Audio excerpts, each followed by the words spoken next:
Made me bring the green screen back, man. God dang. Now I gotta go get my doggone green screen, bro. God, dog. Nah, I did that because I'm packing. Okay, that's fair. That's fair. Like I'm literally gonna be, I'm gonna be mobile for the next week and a half, starting tomorrow. So, goodness gracious, brother. All right. I ain't tripping too much. I took a month off, so I'm. It's like I'm not exhausted. This is kind of like a reset, but I know it's time for me to. That's fair. But other than that, how you been, man? Man, I can't complain. I don't know how I'm actually functioning the way I am, brother, after helping my girl and her girls move into this new house. Nice house, by the way. I will say this, though. Women are funny. You know, it's funny what to them is considered heavy, and yet to us, it's just like, is this it? Like, one of her roommates was like, they say I have the heaviest mattress. People hate my mattress because it's the heaviest. I'm like, oh, okay. We're prepping the truck. We're loading it. And I'm like, let me see these mattresses since you claim they're the heaviest. I want to specifically see yours. Man, it was just me and one other guy. One of the roommates' his cousin. I swear on everything, we took a test lift of that thing, and that thing was so easy to lift. And I said, girl, what the heck you mean your mattress is the heaviest? And she's like, what was heavy to us? And I'm like, you know what? I don't want to hear y'all say anything else is heavy again. Because that was my focus the entire move. I was like, I want all the heavy stuff first. Give me the heavy stuff so I know when we get to this house, I know to pull that off first and everything else should be smooth. Simple. Uh-oh. They popping out the muscles, dog. They talking about the muscles, the gains. No, you talking about me? Yeah, bro. They talking about you popping out the tank, boy. So I gotta pop out and show niggas, you know? Pop out and show niggas. Man, hey, that was the funniest. I'm loving these little retro AI songs and whatnot. Feel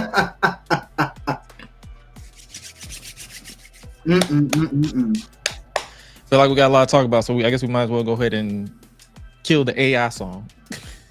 Yeah, we might as well play the song that everybody like to start the show. Let's do it. Yeah. Let's do it. Yay. Yay.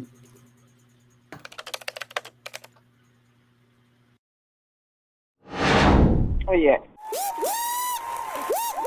Ladies and gentlemen, stand to your feet and make noise for GRESH UNLEASHED! Let's go! When the club go around here, I'm a cactus. Bang, bang, gang, I don't owe you jack. When I'm in the ring, it's just me and my best friends. OC cutting no slack. Hollywood Miz, you can put me on the A-list. GRESH Unleashed, better put it on your playlist. Me and my fam be ballin' like the Bruce. Fight night, baby, hard hitting like Sheamus. Family first, yes, bloodline business. Winning all the gold, look at how they witness. I was taught to be the greatest. 1,000 days I'm running, check out the book of Guinness. Coolin' with the baddies in the baddie section. Guarantee you they ain't jaded. Yellow, you baby face, I ain't feeling your gimmick. The fans think it's overrated.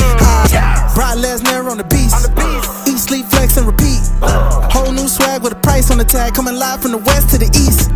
Better recognize on the mouthpiece. See the power level gotta increase. Bringing content on a daily.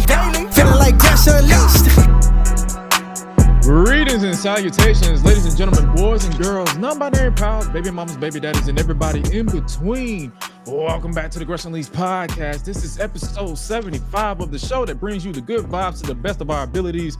Joining you as always is the voice that does the most, the purveyor of mischief, GRESH. And joining me as always is my main man, my right-hand man, the voice of the Unleashed Anthem and the Prince of Botch himself, Mr. Highlight.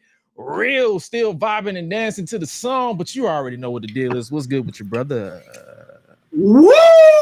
No words this thing, man. What's happening? Am I still muted? Okay, so no, you good. I got you. I saw the notification because it wasn't me this time. I had to make sure. What's up, everybody? It's your boy Highlight. Real, man. You see me rocking some Georgia Tech merch right about now. It's because your boy was performing at Georgia Tech a little bit earlier. Shout out to the homie Mike Jeezy for inviting me out. That was pretty lit, just hot, but we here. And we got a lot to talk about, Gresh. It's gonna be a fun show. I feel like we do, and you already know how we do here. For those of you who are new around here, we start out the show, we vibe before the intro hit, but now it's time to chop it up with the fam. Like, what we got going on? What you got on the list? Because I feel like we got a lot to chop it up with outside of wrestling. Because we got stuff that wrestling wise, but I feel like we got some other stuff to chop it up with. Let's talk. We do. Well, first and foremost, I guess it's official to say this. Well, of course it's official. It happened last night. Shout out to our bro DJ, who is probably still one hell of a happy man, celebrating all throughout the city of Georgia right now. Well, the state of Georgia, city of Atlanta.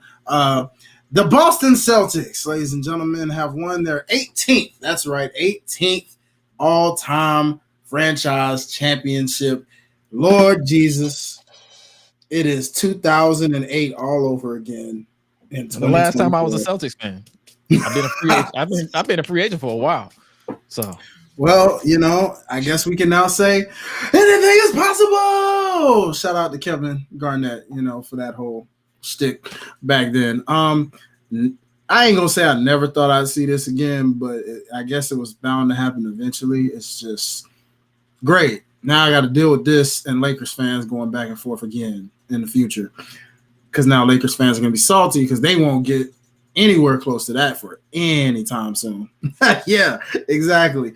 But shout out to one of the Celtics is an Atlanta native though. Shout out to Jaylen Brown, you know, straight out of ATL. You know, he actually won the Finals MVP. So Atlanta, y'all actually won something, sort of, kind of, a little bit.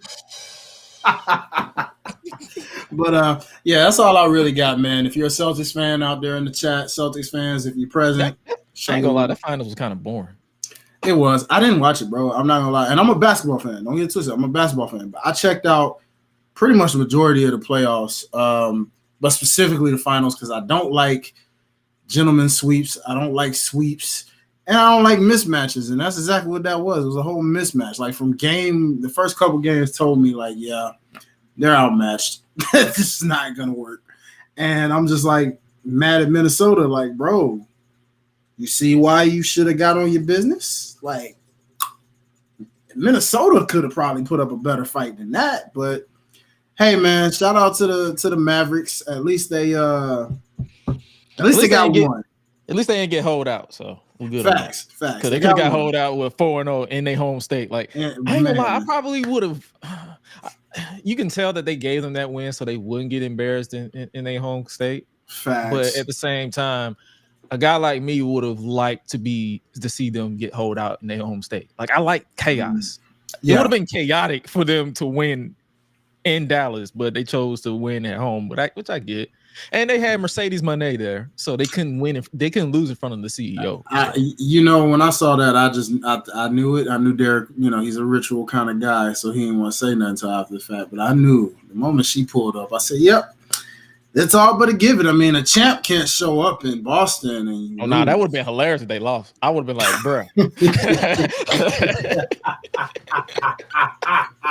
"Bro, I'm like, Mercedes, you curse. You curse. I'm like, you cursed your city. No, but I peeped. I'm about to say I peeped. Yeah. So congratulations to y'all. Mm-hmm. Congrats to them. You know, they did that WNBA. I peeped WNBA this week too. Like, I've been more interested in that more so than the males. Like, yeah, they still talking about these rookies. You know, yeah. Caitlin Clark and Angel Reese, man, that rivalry continues to. Well, some people are like, it's not a rivalry, but you know, is the rivalry between them or is it online? It seems to be more online because, I mean, yeah, they're both competitors and clearly they respect each other. But a lot of people are saying it's like a female version of like Magic Johnson and Larry Bird for the dinosaurs that remember that era back in the day. You know, they're kind of saying it's like that because like white folks are showing Caitlyn all this attention and love, which is showing the WNBA more attention and love on a mainstream basis.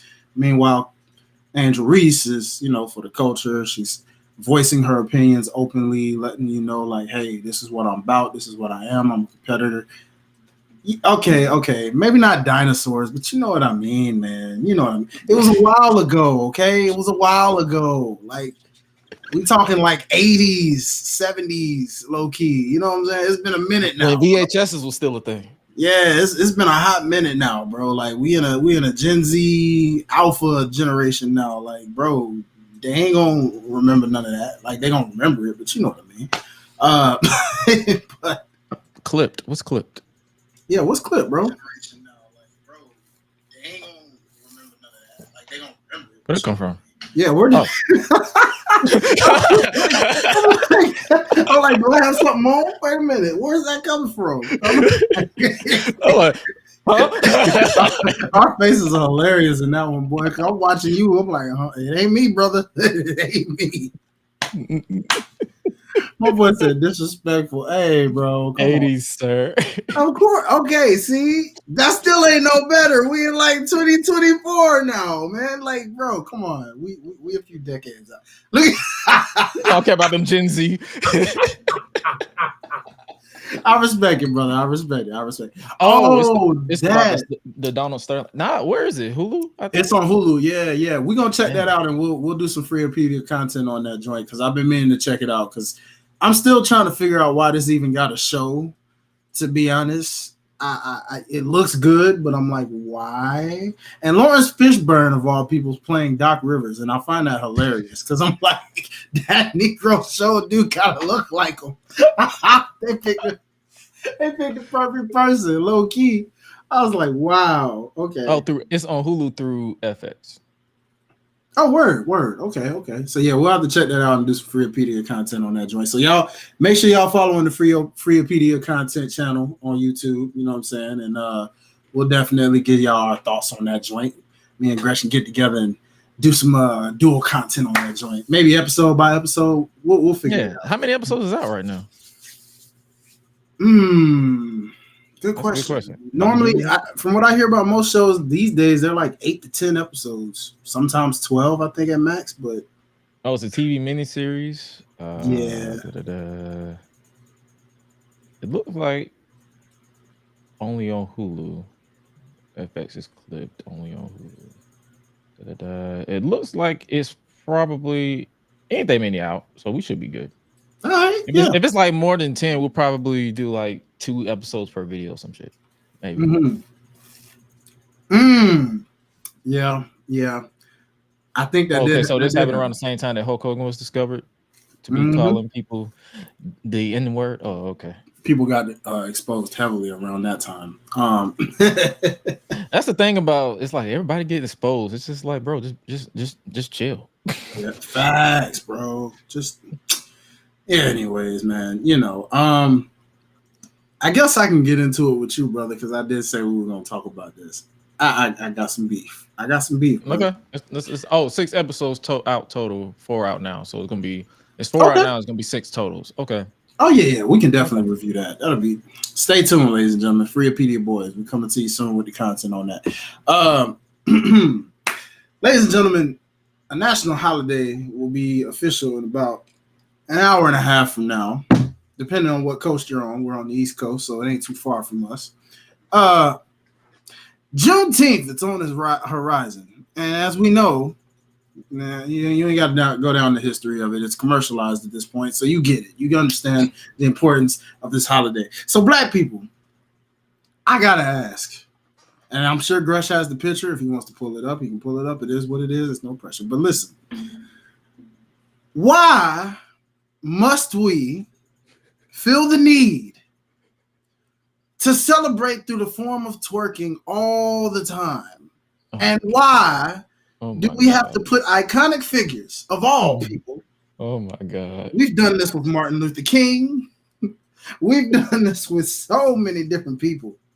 And now you want to take the EST of WWE. You want to take Bianca Belair or Bianca Blair, however you want to name it, however you want to say it. Y'all want to take this iconic woman doing positive things, need I mind you, positive things. And you want to take that image and put it in the form of a twerk job on a twerk flyer? Come on, people. Come Come on, man. I know. Look, I get it. At this point, twerking seems to be a part of our culture. It's a part of the culture. The Bianca flyer. I get it, people. I get it. You feel me? I understand. But seriously, bro. Seriously. Can we stop this? Can we please stop this? Why must we always have to twerk our way and twerk ourselves to freedom? Okay? Why? I mean, twerking. I'm not saying anything's wrong. I understand. I'm just trying to comprehend that. Does that have to be the only thing we're known for these days? We've got so many public figures doing so many other things. Martin Luther King, okay, they weren't twerking in those days. At least not to our knowledge. I don't even think that existed. Okay? You look at listen, man, listen. Y'all heard the words of the EST herself, okay? Who this woman? Who is this woman? And if that don't tell you enough, I don't know what to do. And then it's not the fact that you didn't even do a facial. You did the back version of a Bianca. Okay, She was looking back. Looking backwards, bro. Why are we doing Miss Bianca Belair like this? Why are we doing Bianca Blair like this? Okay, why? People, she is a role model to the young black women of America and young black men too. God dang it. Do you want them growing up This is twerking all the time? a shame. Seriously, people. This is not okay, okay? This is not okay. All right. Look here, drummer. I am the prophet. Twerkaholics. Sunday fun day. Sunday, Monday, Tuesday, Wednesday, Thursday, Friday, Saturday, love, all that crap. All right. This is not it. Don't do this woman like this. All right. Let it be. Exactly. Don't do Taz like this. All right. Oh, we know it ain't real. Trust me. We know it ain't real. Listen, bro. Like they will get sued. It's the fact that I'm trying to make a statement here. Martin Luther King wasn't real either, because the man been dead for years and it still don't stop black people of America from putting them on flyers on MLK Day for twerk offs. All right. Can we stop this? Please. That's all I have. Y'all didn't go to the MLK party at Magic City, brother. I don't go to Magic City. Now, why on earth, brother? Why would he go to Magic City? Is the question. Why? No. Listen, man. Real talk. MLK Day is not about twerking. I know his lady. She will fight. Yeah, there's that too. She was like, Josh, she will fight me. And be like, why the hell you taking him to Magic City? She has a death stare, and then she will start swinging. Like, bro, brother. There was a time that I thought she's shorter than me, but I know she got a punch to her. I know she pack a punch. I ain't trying to deal with that. This is very true. There was a time where I thought that woman was taking me to Magic City on my birthday, surprisingly, because I didn't know where she was taking me. It was a surprise, and I'm thinking, I'm seeing it. I'm like, are we going to? And she's like, no, we're not going there. And I'm like, is Magic City not the spot to be? Not anymore. It's like you. Is our demographic in Magic City anymore? Probably. I wouldn't be surprised. I mean, it ain't for me. It ain't for me either. But you know, I don't care for it. Like I could just. But I hear the lemon pepper wings is one heck of a bit of fire there, though. That's all I can say. Did somebody get suspended or something for going to Magic City doing Yes, his name is Lemon Pepper Lou Williams, ladies and gentlemen. Remember that name. You remember Lou Williams, y'all. Ice Pepper, Lemon Pepper Lou coming off the bench, giving you all kinds of yeah. And it was during the pandemic at that. Go figure. This man literally left during the pandemic. Lou Williams was trying to get the lemon pepper wings. You know it fire. I'm like, nah. Yeah, me personally, you ain't gonna say like I'm too low key for all that. Mm-hmm. I be literally working more than I. So Lou risked his health for those wings. You got that right, people. But I just say that really just to say, let's not do Bianca like this. Let's keep our positive public figures and I can guarantee positive lights. I'm about to say to close that topic. I can guarantee they probably just Googled "find black woman" looking back, and it was the first person they saw to say, "Yeah, we'll just go with that." Guaranteed. They didn't even do no research. They probably don't even know who this woman is. They probably just Googled "find black woman" and said, "Yeah, there's our flyer." You know what? I'm glad you said. You know what? Let's see what happens, people. Let's find out what happens if you Google "find black." He's like, nah. Don't do that. You're gonna mess around and get a virus, nigga. Don't. Okay. If you do Google it, do not click a link. Don't click the first link you see. You better have every antivirus available. Otherwise, your computer, brother. Hear ye. Okay, so I want you to understand, brother. I Googled it. All right. Fine. I'm scrolling down through here. Not one single woman is Bianca Belair. It's a bunch of fine black women. I see Beyonce.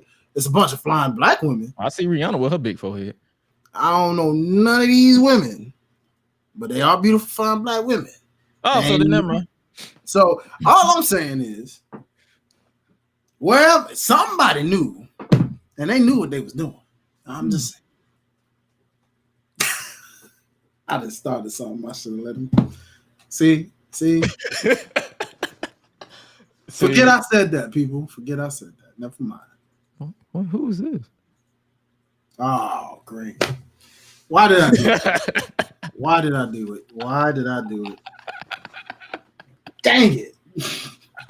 All right, what else we got to talk about this week?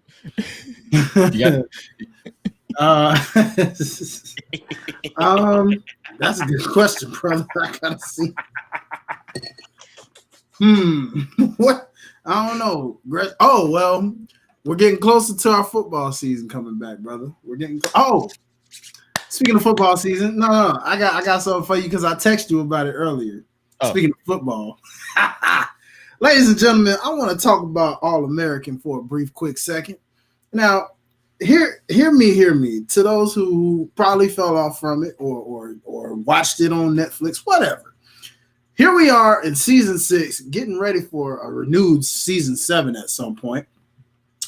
Now, I've been keeping up with this show. And in a nutshell, I can just tell you this. The storyline basically has been, well, it was mostly about Patience at one point because of this stalker, so there was that. But that finally got solved.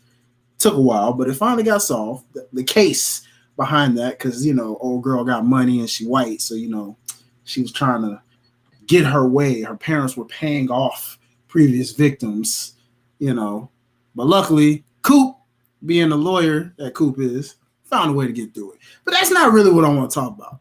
Spencer James, though, when I say the CW has done this man dirty, this man in this season is finally going to the NFL. I know some of you All-American fans are like, wow, he's just now finally going. Yes, he's finally going to the NFL. And would you believe 6 seasons? Yeah, 6 seasons, and he's finally going to the NFL. And would you believe they built this storyline like this? His girl Olivia writes a whole children's book dedicated to her father, Billy Baker. Initially, it was supposed to be a book, but because it wasn't spicy enough, publishers didn't want to. They wanted her to highlight that affair. Y'all remember the affair from the early season, with Spencer's mom. They wanted her to highlight that part to make it more. In the children's book? No, just in the book. She decided to make. No. She was gonna make a novel about Billy Baker. It was like an autobiography kind of thing. It was like something like that. She wanted to do that to honor her father, but basically the publisher was like, "No, it's not spicy enough. Highlight that affair a little bit more in there, and then we can talk." And so she was conflicted, but then she finally realized, no, that's not what my father's about. That's something that happened, but that's not my father. So she turned that down, and it was a big money deal behind it too. So yeah, it made her look dumb, but the integrity behind it. So she decides to put that aside, and she came up with the idea. Broke. Maybe, but that's the thing. She makes it into a children's book instead because of all the stories that she did gather.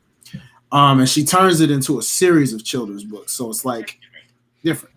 So long story short, y'all, here's the thing that gets me. In this episode specifically that I watched this morning, she has a book signing that literally no one shows up to. No one but the friends. That is it. Just the friends. So all the friends in the circle show up, but not one single person actually comes to the book signing. Exactly. No pop.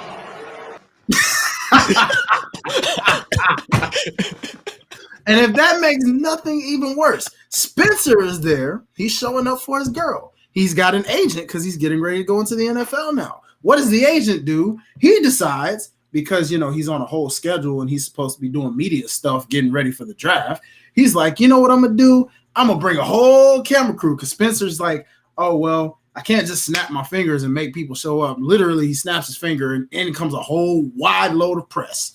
And they're like, literally like, oh, yeah, we're going to use this as a publicity stunt, you know, to show that you're highlighting your girl's book about your old coach. He's mad. He's pissed. They get to the NFL draft. Ask me if this man gets drafted anywhere in the first round. They made it seem like he was going to be round one, pick number 1 to St. Louis. Nigga, pick after pick after pick after pick. They show pick after pick after pick. He's sitting there looking stupider and stupider. And that's not even a word. I know stupid is not a word, people, but he's sitting there literally like, dang, is this going to happen? Am I going to get drafted by this team? And I mean, they tried to get every California team you could think of. San Diego, Oakland. They had you thinking this man's going to get drafted in Cali, where he's based out of at least. No, not one team. So then they build this dramatic music, making you think. They got his girl being inspirational. She's reading something from her children's book about Billy.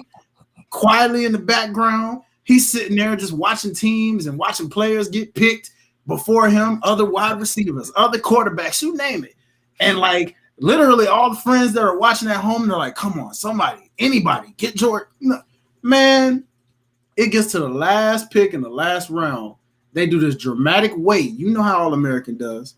They make it seem like this man about to be drafted, and I swear to God, they drafted somebody completely other than Spencer. Ends the episode. And I'm like, wow. So this man is not picked in the first round, huh? Oh my goodness. I said, bruh, all these 6 seasons of Spencer James, people, and he ain't been drafted in no part of the first round. Boy, when I tell you, I said, you know what? There's no point in the 7th season, people. Why? What's the point? Oh, and here's my final thing before I let y'all go. CW, we got to talk about budgets, because how in the world is it y'all can say NFL, but literally all it said was pro football draft? Now, when they first showed when they first showed him getting hints at the NFL, you saw 2 official NFL team logos in there. And then after that, it's just been a bunch of made up teams. They say NFL, but you don't see the NFL logo at all. So I'm just like, what's the point of saying it's the NFL? It's not the NFL, people. It's great value cola. I just Googled the person that Spencer James is based off of. He didn't get drafted either. Really? So. Oh, that's right, because that was based off of his story, wasn't it? Yeah. So I guess they are still kind of being accurate, huh? It's loosely based off of a true story. But they're continuing. That's the CW for you. But he didn't get drafted either. He pretty much signed with like New York as an undrafted free agent. So it's like, even though he didn't get drafted, he's a free agent. So now he just got to work twice as hard. That's pretty much what season 7 is going to be based about. That's poor guy. That's all I can say. NXT going into the CW, so I got a reason to watch the CW again, I guess. That's a perfect segue, my brother. That's all I really had. I ain't mean to talk y'all head. All I said, if y'all ain't All American fans, I understand. I get it. But for my boy Gresh, I had to just let him know how hilarious that really was. Yeah, I text you back. I said, "Oh yeah, so he's just a loser." That's what it seemed like. But yo, man, chop it up with the fam. Chop it up with the fam continues. We talk some. I guess we can talk some. We can talk some wrestling now. So let's talk some wrestling. Let's get into it, brother. You peep Clash at the castle? Of course, it was on tape delay for me, given that I was helping move, but I caught it in full effect when I got back home. I relaxed, turned on Clash, stayed off social media so I ain't see no spoilers, and boy, what a show! What was your match of the night? So we don't have to give a full breakdown because it's been 3 days at this point. There's no point in a review. Match of the night? Yeah, because it was 5 matches. We had AJ Styles versus Cody Rhodes and I Quit match. Had the women's tag team triple threat. We had Sammy versus Chad Gable, Bayley versus Piper Niven, and the world title main event. I guess if I had to say, I would say it was the IC title match. That was from a technical point of view. Yeah, I see that. Yeah, because if we're talking like shock value or something like that, it's a toss up between. Well, yeah, the shock value for me was the women's tag titles changing hands. I was gonna say that, but then it was just the way of how they shot the CM Punk ending to when Drew got screwed. So it's two shocks basically. That's why I'm like, and the main event. If you're going off shock value, it's a toss up between those two. Because I think more so shock for the women's tag because it's like we only got like them for 42 days as women's tag team champions, and the interest just started pretty much heating up. And then boom, new tag team champions, and I'm like, we'll see what they do on SmackDown. Because the fallout, because both the teams that won are on SmackDown and Shayna and Zoe are on Raw, so it's kind of like that. And we also had the situation with the rope situations where the top rope was loose, and Twitter had a field day with that shit with Jade. So I heard, despite the fact that I've seen people also mention the fact that who was it that was on the top rope quite a bit, had no problems. It was AJ. Yeah, AJ. Well. But the thing with him is he's a veteran, so he's used to that type of stuff. How long has he been wrestling? I'm not making an excuse for it, but I'm saying how long has that man been wrestling? Quite a while. And he's been wrestling in probably some gyms and some stadiums or arenas where the tech crew pretty much messed up. Mm-hmm. So he's probably used to it. It happened. And then Damian got caught on the top rope as well. Darn near killed. Thank God he's okay. I'm glad I thought he broke his ankle. I'm like, bro, that's a MVP right there. Ankle, I say darn near neck the way he landed because he ain't no short fellow. So that on top of the landing of the side of the that oof. Man, I'm surprised he just didn't get like a concussion from that low key. Why didn't they tighten things up 24? Yeah, all these promo packages they could have easily went in there and tightened them up. Yeah, I don't really understand that aspect either because there were some ropes issues. It seemed like people were trying to hammer Jade for the situation there, and shame on you if you're doing all that because you act like people can't mess up or don't mess up. Hello, she showed she could execute it perfectly. He said he was referring to Zoe Stark, the person going on the top rope during that match. Because she was doing it a lot during that match. Yeah, I was about to say, I just remember seeing it on Twitter where I saw, and I blanked out for a second on because I just saw like you said, the back and forth about, the ropes were the villain, the ropes were this and that, and it's like it happens. It happens, even with the crews. You know what I'm saying? Like they're never gonna tightly get it perfect, but it is what it is. It's just a game of just you gotta prepare for it. But yeah, congratulations to the women's tag team champions. They literally got a 1 for 3 with the wins from hometown people. It was like a here nigga damn. It really felt that way. And when you look at it overall in picture, given the fact that the rest of the Scottish people pretty much lost, I guess it made sense that somebody had to walk out with a win. Low key. It was just like, well, dang. I guess we'll give it to these ladies. But man, kudos to them. But hopefully they continue that momentum because people were interested in Jade and Bianca. But it's like now you have to really continue that momentum, or you're just gonna fall to the wayside again.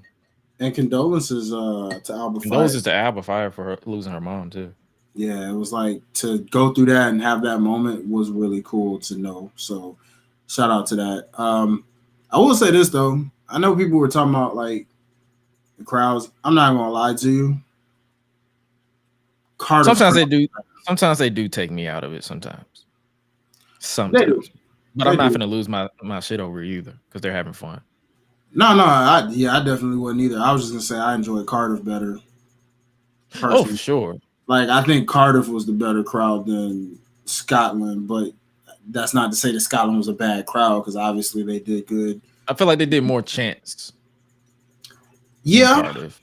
That was catchy and didn't come off as annoying. Because I ain't gonna lie to you, if you was in the Discord when I was recording it, I think I went live too. It should be still up on Twitch. I was like, bro, can y'all chant anything else than Cody Rhodes? Yeah, boy, because it was like it was a nearly 30-minute match, and I'm like, oh my god, shut the fuck up. That's me internally because it was like, oh my god, say something. At least in France, yeah, it was a catchy with when they was chanting for AJ Styles, and then they didn't do it often. They didn't do it often. They literally only did it when his name was chanted, but they stopped there. But I was just like, oh my god, can you stop? Yeah, bro, I'm right there with you. Sometimes that can like check you out a bit because you're just like, bro, come on now, like relax just a little bit. But hey man, I agree. That's what I'm saying. Like they weren't Scotland. It's not that they were a bad international crowd, but if you're comparing it to Puerto Rico, if you're comparing it to France, heck, even Italy. Wait, were they in Italy? They weren't in Italy yet, were they? No.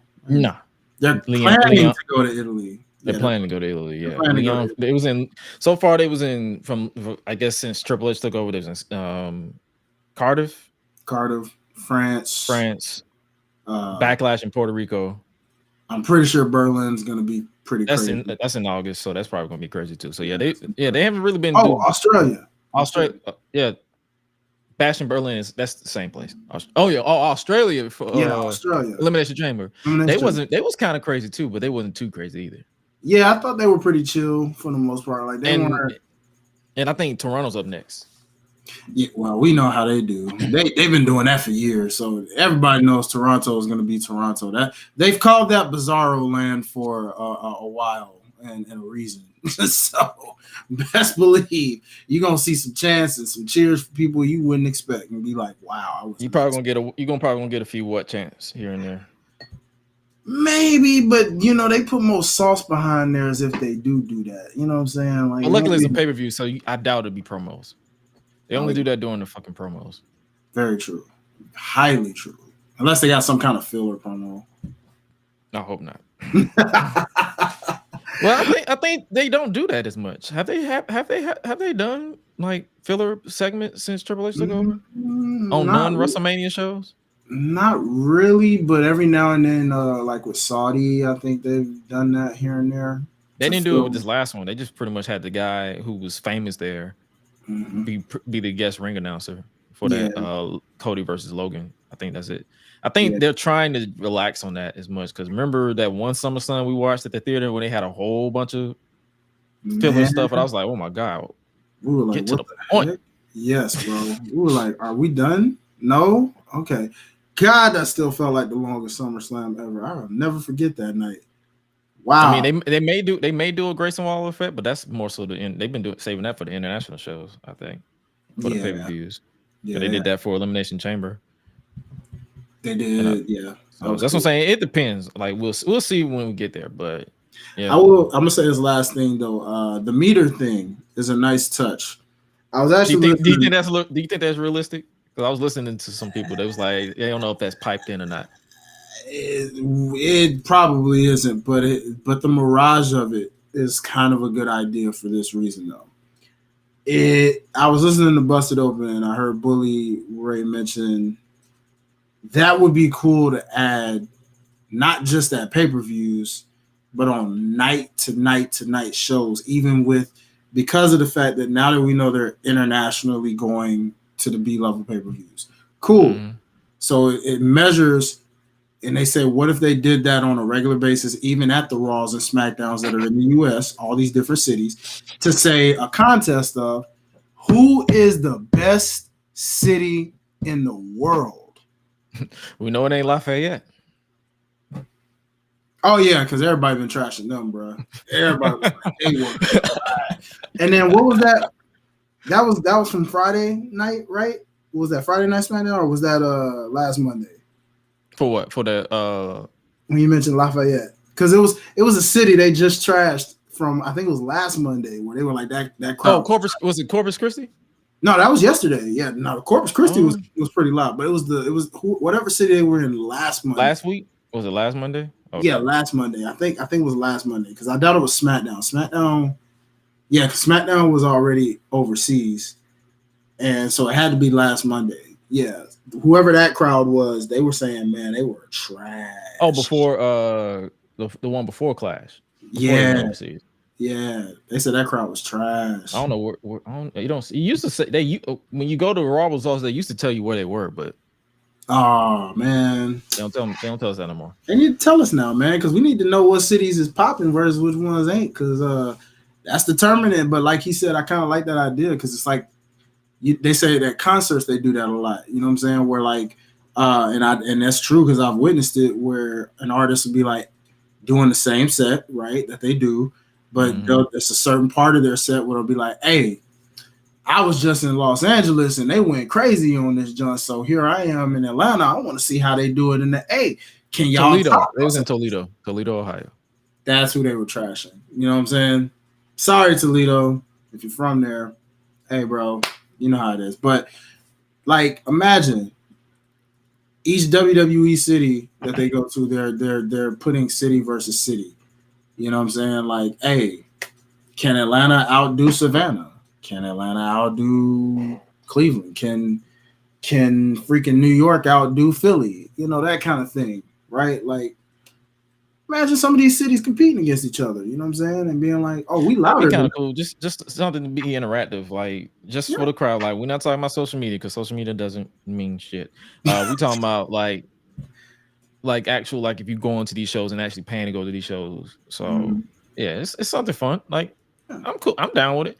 Like, I'm not finna trash these crowds. Like, sometimes it's like I'm the type of guy that is like, if it gets annoying, I'll say it gets annoying, but I'm not finna like let it ruin the show for me. So because that whole Cody Rhodes chant that they kept doing, it ruined it for me for like 5 seconds, and I was like, whatever. They're having fun, and I just enjoyed. I just went on and enjoyed the show. Yeah, it can be annoying during the promos. Sometimes you can tell where, like, you know, they pause for a minute during a promo when they're chanting like that, but then they like still keep chanting, and they have to kind of like, you know what I'm saying, and they kind of have to like keep going even when they try to pause. Because that's one thing I will say about us U.S. crowds. At least we know when to tone down. Sometimes. Sometimes. We know when to tone down. Like, if we're chanting, we know when to just be like, all right, everybody quiet and let them talk. Because we want to. Unless it's a part of the promo where it's like, if you say every word, you say yeet. Yeah. Or if you like with Obafemi, you say, whoo. Yeah. Or if you're Dom Mysterio and you just want to boo the heck out of them because you don't want them to talk.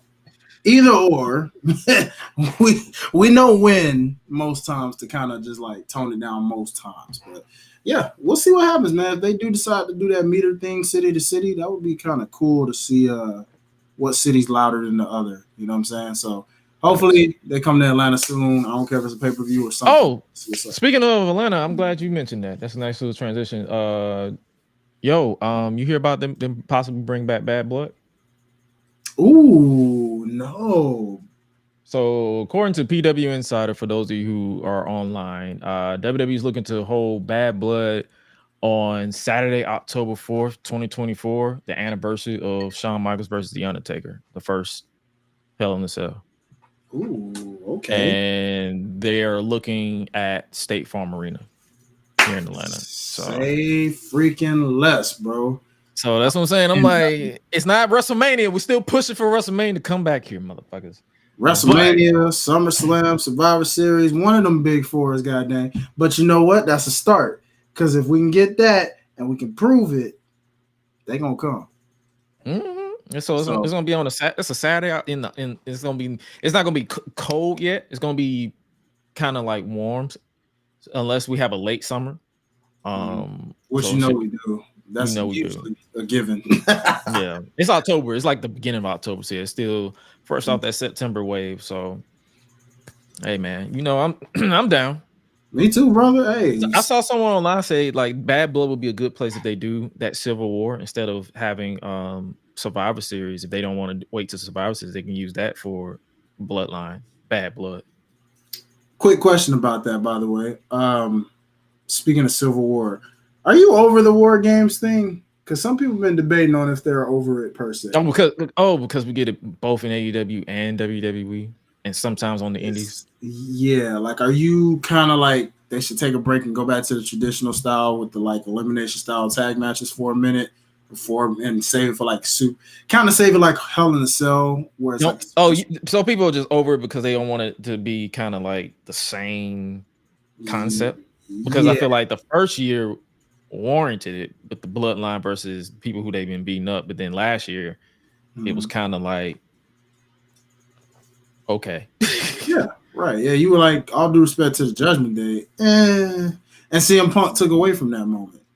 And a lot of people did talk more about that than War Games.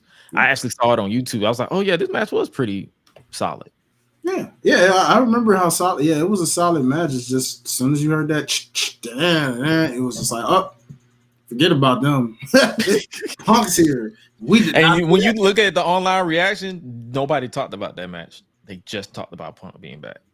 You see, so if the only way I would say if for War Games, it should be a special occasion if a few calls for it. I would say if you want to go back to the traditional matches, keep the short match format, five matches on the card. But yeah, like you can have the world titles or 2 world title matches, a mid-card match and a traditional match, or a tag team title match and then a traditional match. Like you can do the traditional match, just one traditional match. Yeah, I agree. No, I totally agree. Like, no need to oversaturate either one, like, because especially also with War Games, by the way, usually having a women's one and a men's one, the way they've done that, it's kind of like, we're not saying cancel War Games. We're just saying space it out. Like, we're not saying, like, if they do it this year, we're not going to lose sleep. We're going to be like, hey, let's do it. Like, because the concept of War Games is fun to me. I love it. Yeah. Where you're locked into, you have 2 teams locked in shark cages, and then you just go boom, boom, boom, boom, boom, boom, boom, boom, boom. Like, I'm cool with that. Just make it, just don't overdo it like they did Hell in a Cell, where they had like 3 cell matches in one night. Yeah. And I would always just say, like, say if the women get a War Game, go off the hotter feud, where like if the women got the hottest story, let's say the Liv and Rhea thing, for example, say that turned into a thing where other women got involved, like how Zelina is now tied into this a little bit here, right? Let's say somehow Rhea's back by the time of War Games, and you decide to do a War Games thing with the women based off that story and how hot it is. All right, then with the men, let them get a traditional tag match and call it a day. Facts. Vice versa. You know what I'm saying? If the men got the hotter story, let the women get the traditional tag, and that way Survivor Series is Survivor Series, a mixture of classic meets War Games. Period. Someone on Twitter, because I'm looking at bookmarks that I thought was interesting. Someone said, should there be an invasion between NXT and TNA which ends in War Games? Hey, bro, I wouldn't be mad at that. I mean, based off, we'll talk about it when we get to it, but based off what shout out to Ango for pointing that out, but based off that clip I saw from Joe Hendry and how he went directly at Sean the way he did, I wouldn't be opposed to that. I would not be opposed to that at all. Might as well talk about it. What clip we talking about? Oh, you talking about Joe Hendry being in yeah, we'll talk about it. But I'm talking about, so who, if there is a men's War Game, who would we put on the WWE NXT side and TNA side. Oh, NXT. Mm-hmm. Will we limit that to NXT? Because there's not a lot of vets in NXT. Let's see. You could take a Tony D'Angelo because he's had that experience. Mm-hmm. Right? A Tony D'Angelo.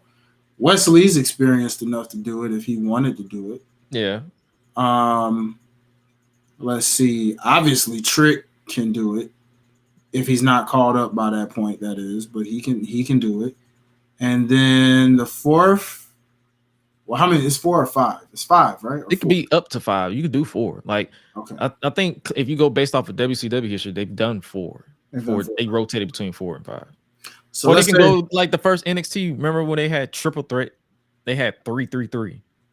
They did. Yeah, I do remember. When it was the triple threat tag, it was like Roderick Strong and AOP versus Undisputed Era versus Sanity. Okay. So I'm saying they can do 3-3-3 if they want to. If you go that route, then I guess my fourth man from NXT would be maybe Ethan Page. Maybe A reluctant partner. Sometimes you do have that. And then you can do Josh Alexander versus him and then make reference to the North. You really could. You know what I'm saying? That would be a nice little story twist kind of thing. Or you can just bring a veteran from the main roster that's not involved in anything, let them come down and kind of get in the mix to add that veteran presence. It could be done. Mm-hmm. It could be done if possible. So yeah, I think that's all the bookmarks I got that I want to look at. Oh, they're doing a Reebok is releasing a Brody Lee tribute shoe. Ooh, that's gonna sell like crazy. Shout out to Reebok doing some stuff with because then they have a Young Buck shoe. Yeah, they got that one. I actually looked at it. I'm like, bro, I would rock that. Yeah, they kind of pricey though.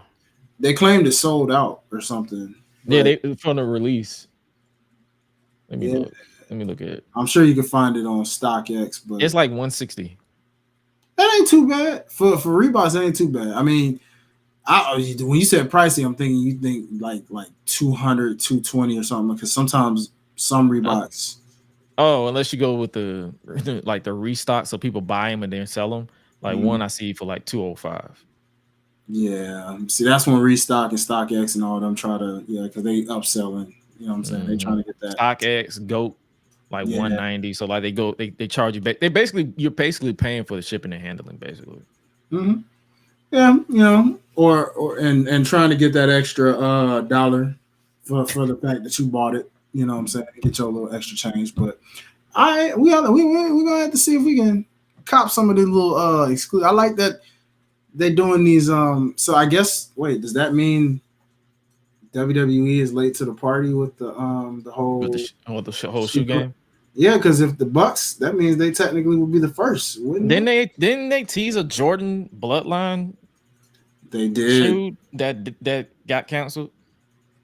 Supposedly, man. That's why I'm like, I guess something for the future to think about, because with the Young Bucks, unless you're hardcore, you probably didn't even realize they had a shoe unless you saw that segment.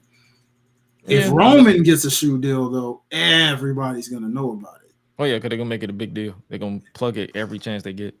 And it's Roman. Roman. Literally, you have people who don't even watch wrestling on a regular basis that know who Roman is. Oh, he got a shoe? Say less. Say the Young Bucks, I'm like, the Young who? I'm talking about casuals now. Yeah, they'll look at him like, bro, these ain't nothing young about these niggas. I'm telling you how South people talk.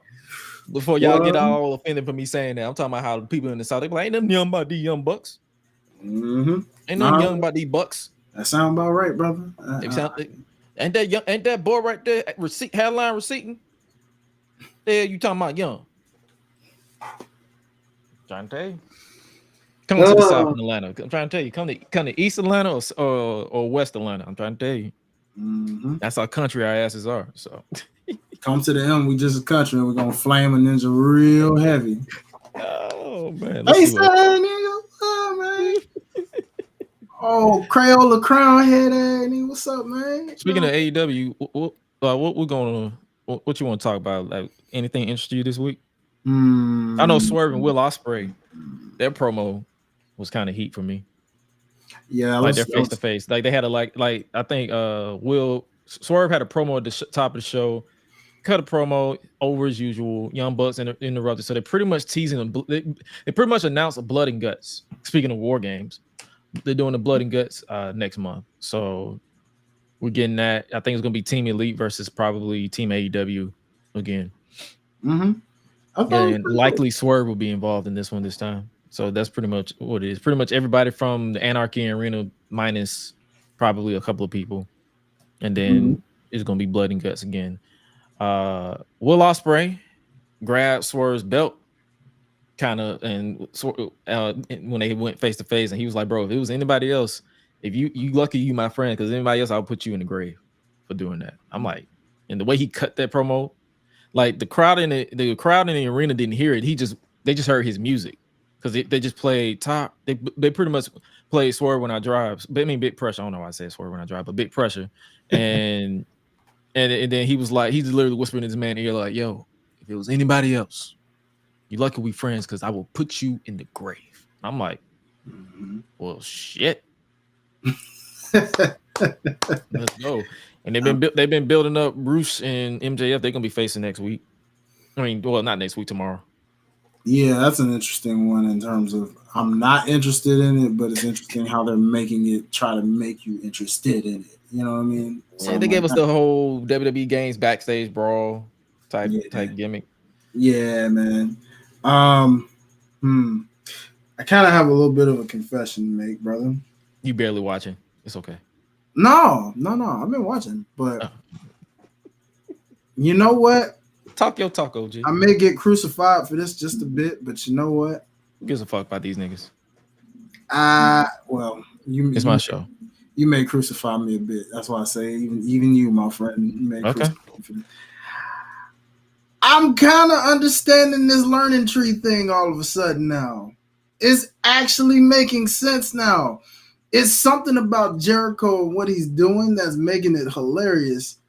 On top of the characteristics of Big Bill and, you know what I'm saying, Brian Keith, because I'm like, hold on. Jericho's purposely acting like a veteran jerk at this point. Like, compared to previous iterations of what he tried to do where you were just like, I'm over it. It's like he's talking annoyingly on purpose right now. Like it's okay, I'll put it to you this way. If this were younger Jericho doing this, because this is definitely something younger Jericho would have done.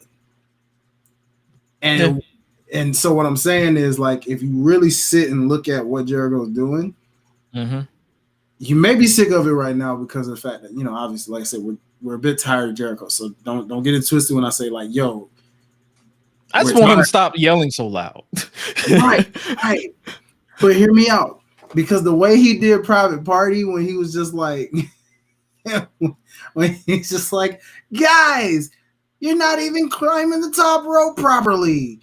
I mean, it's like, let me show you what the great, Owen Hart used to do and this and that. And I'm like, okay, I get what you're doing here. Now I'm starting to understand this learning tree thing. And it does. Like I said, it's ridiculous, but it works. Like, I'm getting it now. And then seeing Big Bill acting all unserious, but serious. And then, of course, the most serious being Brian Keith sitting there like Mr. Happy Face. You know what I'm saying? Got the glasses, got the hat on. He frowned up, but at the same time, like, you gonna respect Chris Jericho.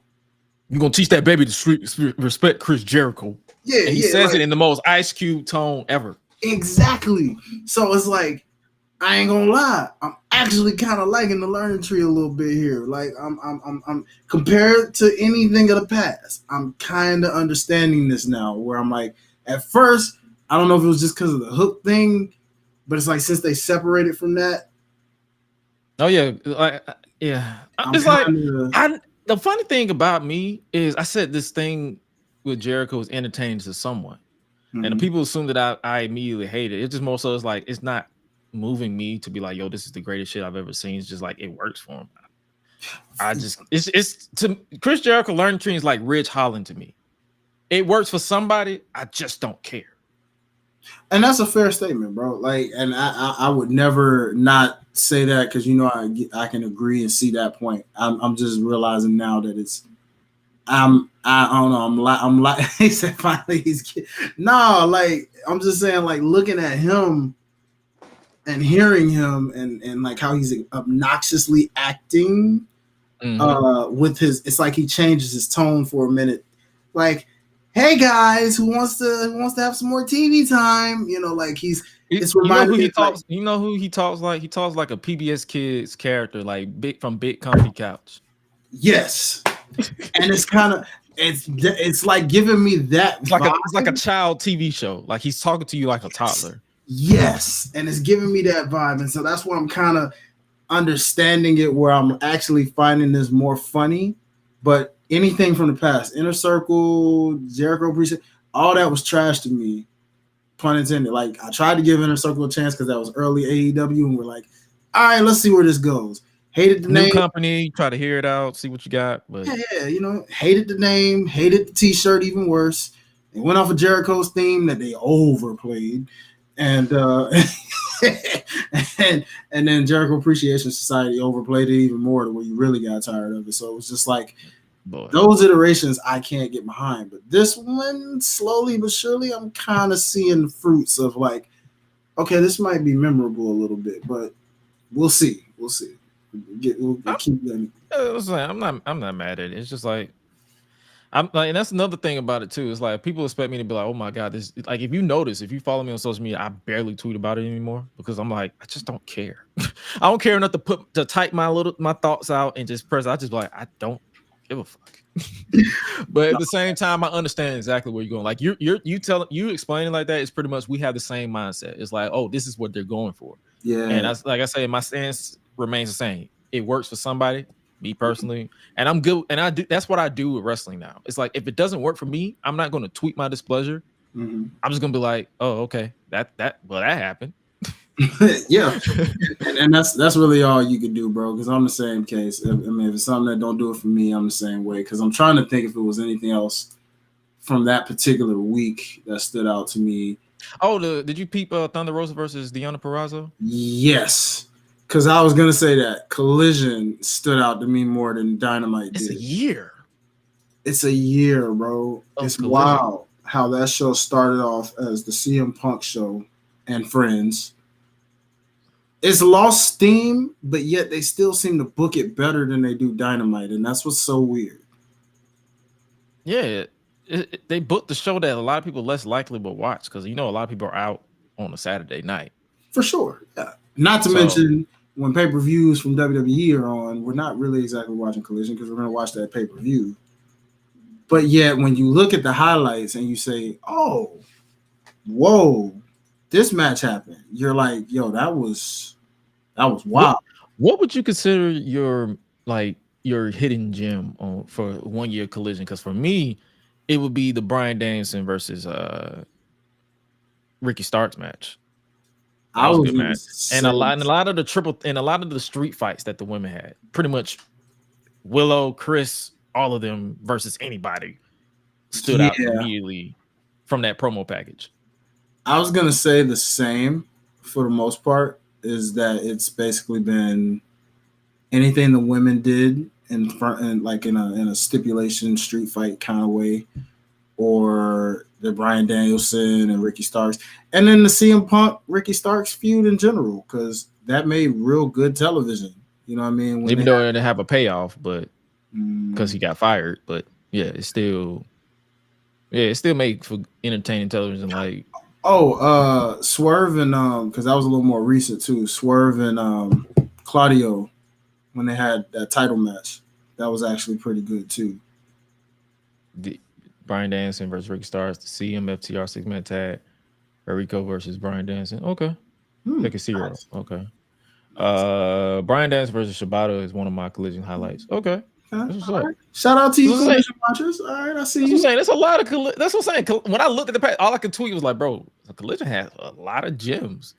No, it does, and that's why I'm just like, it's crazy how I was listening. I don't know if that was Busted Open or Wrestling Inc. or somebody, but they were like giving props to whoever Tony Khan has as the booker for Collision, give them their flowers, because within that year's time, they just seem to book better matches. Granted, Dynamite, it's not to say they don't have good matches. They do, but within the 5-6 year span that they've been in now, it's been a lot of downs within the ups. Down. I went back to look at some of the early AEW clips, and I'm like, wow, this is a totally different show. Like, completely. How often do you hear AEW chants organically? Because early AEW, they were chanting that like crazy, like on ECW levels. Oh, yeah, Kenny Omega versus MJF. That was another good one. Oh, so I did pronounce that dude's name wrong. H-E-0. I butcher names all the time. My bad. So it happens.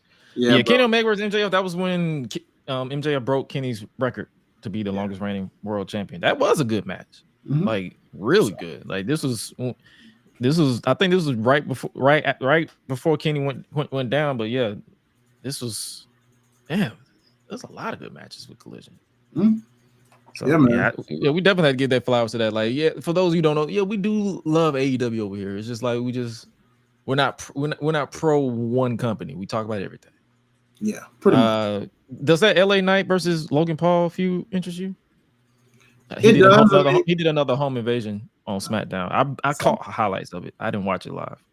I didn't either. I did the same thing, catching the highlights, and I just laughed seeing this man chilling in his pool like that.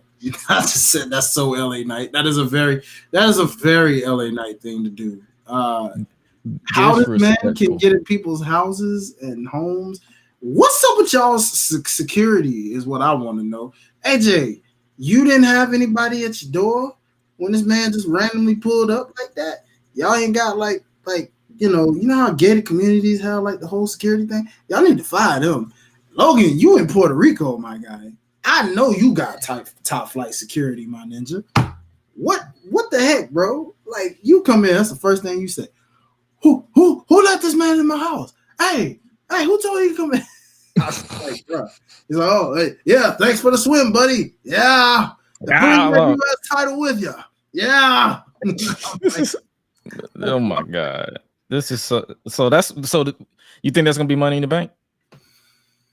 It feels I'm not gonna say that yet because it feels SummerSlam, and I'll tell you why. Because LA Knight's gonna want to get in the Money in the Bank, and I feel like he's gonna qualify, be in the Money in the Bank, come close again to winning it, and Logan Paul is gonna be the reason that he doesn't win it, which then causes him to then elevate that feud even more to SummerSlam.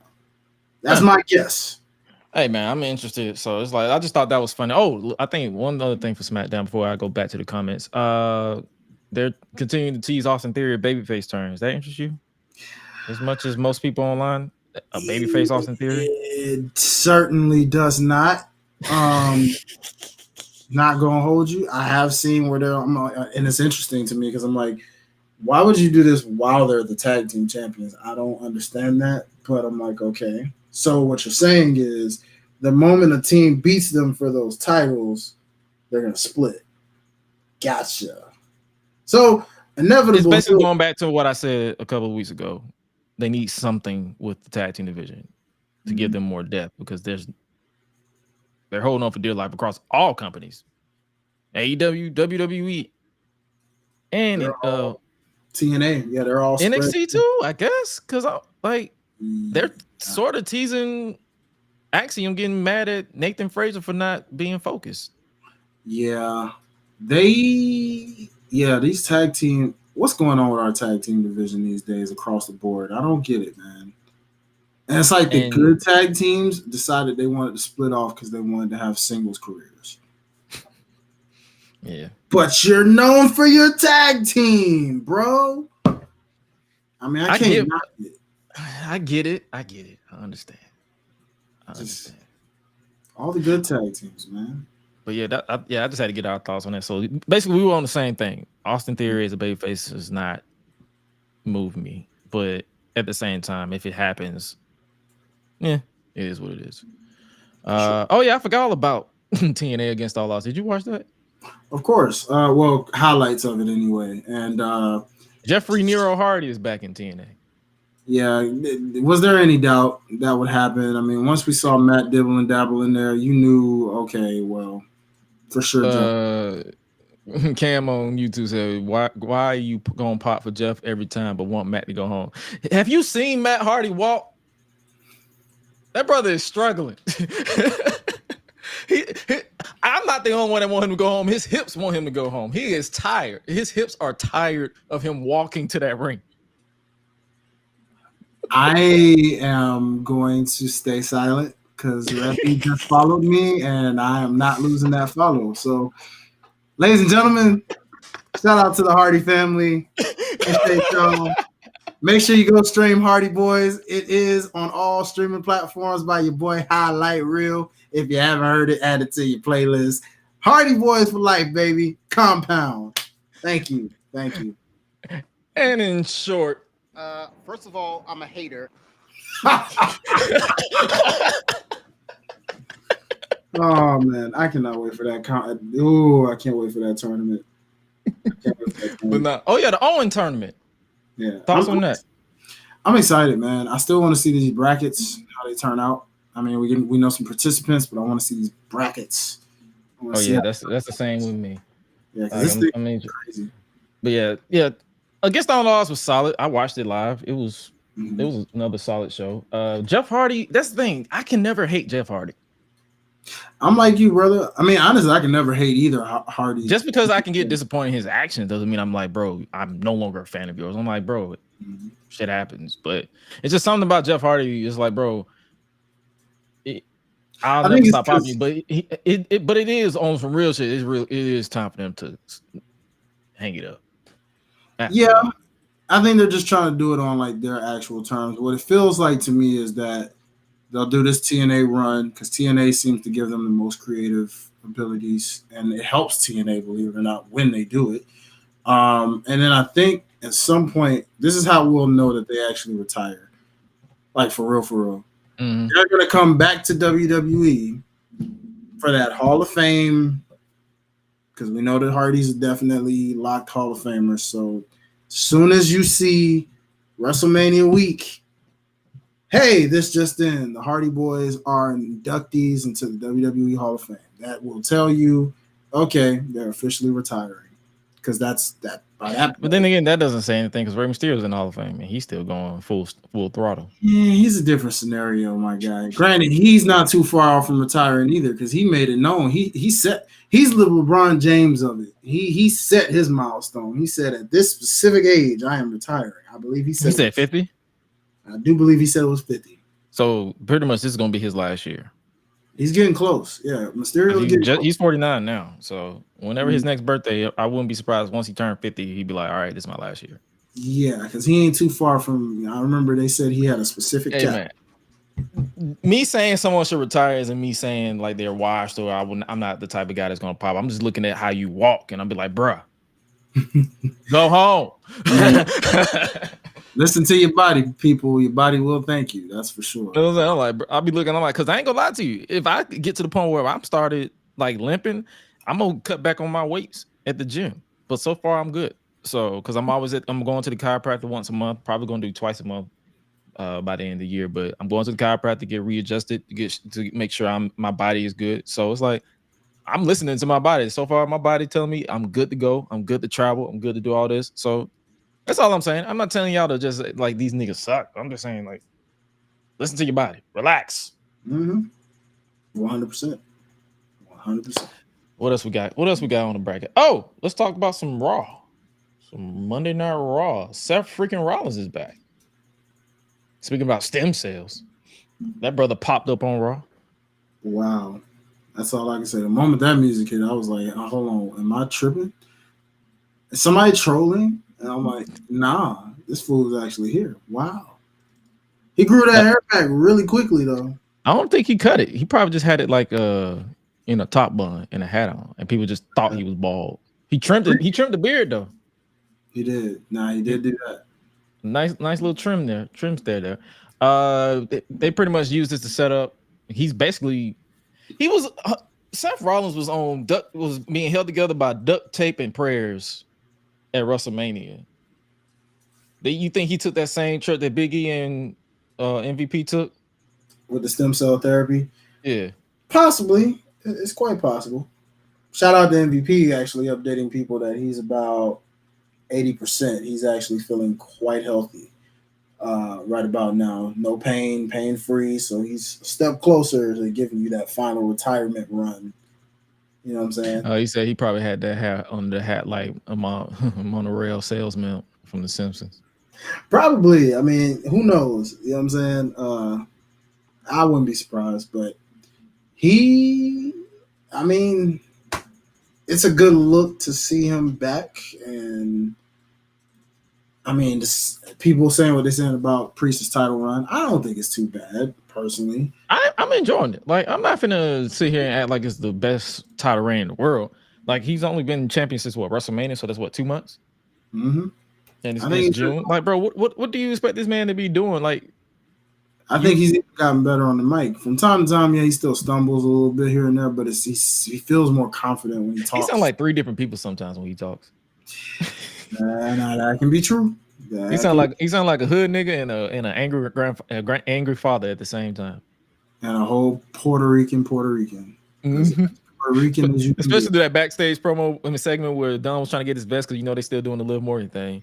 Mm-hmm. And he said, "Dom," and he just started speaking. He started yelling in Spanish. I'm like you sound like an angry father right now. hey, you know what's funny though? Wrestling Nate, man, they were making a joke about Priest, and they were saying he sounds more angry at Dom than he does at his opponents when he's cutting promos. Dom. I'm like, huh? But yeah, you see him in the promos talking to Drew or somebody, and he's just as calm as ever. Like, well, honestly, I mean, I don't really need you, but this it's just what it is. Angry T.O. Damien. I'm like, okay, all right, but I mean, Priest, hey, he's doing his thing. He'll be world champ again for sure in the future. Speaking of his next title defense, that's official. It's going to be Seth Rollins versus Damian Priest at Money in the Bank. I ain't mad at it. I'm not mad at it because I enjoyed his match with Drew and at Clash. Like, I think that was one of the matches that I enjoyed the most outside of his match with Bad Bunny. And his match with Seth Rollins on that episode of Raw. True. So it's like none of his matches are bad, but these are the ones I was like, I'm locked in. Mm-hmm. And the fact that he was wrestling on one leg add that level of respect up. If he, let's say he does beat Seth, and that's another credible win on his belt. If it's him and Gunther, are you excited about that, or is the more sexy matchup Gunther and Seth to you? On a SummerSlam stage, I should say. On a SummerSlam stage, I would not be mad at Seth versus Gunther because that does look more appealing on paper. But at the same time, Damian versus Gunther, I feel like they will have the ability to. I feel like Gunther will bring out one of his best matches. That's one thing about Gunther. He rarely has a bad match, no matter the opponent. Because the reason I say that because I dismissed him versus, remember, Madcap Moss. Mm-hmm. And I was not blown away, but that was a good match. Mm-hmm. Him versus Braun Strowman at one point. Remember that match? It got high praise for me because I'm like, bro, this is one of the best Braun Strowman matches I've seen ever. Mm-hmm. And I was a fan of him versus Roman at one point. So that's something. So yeah, if it's him versus Damian, I'll be like, yo, this match will literally blow y'all mind. But knowing them, they want to sell tickets, I would not be surprised if they put the title back on sale. Yeah, that's what I was worried about because I'm like, because it is SummerSlam. What's the lesser of two evils? Would you rather lose it at Money in the Bank? But then again, that's going to make Seth another transitional champion because he's not beating Gunther. Exactly. So, but again, it's like then for the look of Seth, it's like you just got back and you're not jobbing, but to take a loss to Damian Priest along the way to Gunther, like, I don't know. It's weird. It's just like, so I'm saying, I would not be the type of guy that'll be like, oh my God, they're keeping the title on Damian and we're going to have to accept Damian versus Gunther at SummerSlam. Yes, and I'm cool with that because at least when Gunther wins the title, it won't be off of a transitional champion. But at the same time, if it's a big match and it's Seth Rollins, it's either that or they're going. I wouldn't be surprised if they make it a triple threat. Nah, I agree. Well, I don't know. Yeah, TBD on that one. I feel like they want to go the one-on-one route. But yeah, Tristan, I ain't gonna say that, Tristan. I ain't gonna say that per se. But who knows? Maybe depends. But yeah, should be intriguing. Now, before we move on, I guess this would be a good segment for what do we call that? Highlight ranks. Ranking it with highlight. Ranking it with highlight, right? I got some ranking to do with you, brother. It's about that time now. It's about that time. Let's reevaluate the class of 2024 in the NXT call-ups of 2024. Oh, that again? Okay. Oh yeah, that again. It's time to now see from the time they've been drafted to now. Now it's time to see where you're ranking everybody at this point. So we're gonna start with Miss Kiana James. She had a banger triple threat match with Io Sky and Zelina Vega. Yes, she ended up taking the fall, which kind of surprised me a bit, but I get it because it was either her or Zelina, and it looks like Zelina got the strong route because of the live and all that. So I still see her likely getting in the Money in the Bank matchup because, as I said on Twitter, I ain't gonna lie to you, Money in the Bank just fits a character like Kiana James. It's just so perfect for her. Businesswoman, business briefcase, flaunting that thing around in a business-like fashion to cash it in the way that most women typically do. Down the line in her case, because, you know, still got a lot of learning to do. But if you're grading her right now on the sample size we've gotten of her so far, where are you grading her right now? From your last grade. What was my last grade? I forgot. I want to say you probably gave her a C or an incomplete because she hadn't been featured much. C+. She hasn't really been doing anything. And she just lost. Okay. So I gave her a plus because the triple threat was actually pretty fun. So okay. C+. Like they gotta do something more with her. Like, but if you're going off of what you've seen from her, like from my last grade, if it's a C, she just get a plus because of that match, because I know she can still hang. Not even from her debut match with Natalya, like her in-ring ability, what she's done. I wasn't moved by that match. Because of her and Natalya. Both. That's fair. I go the wrong route on that. You know, personally, I'll give her about a solid B- right now.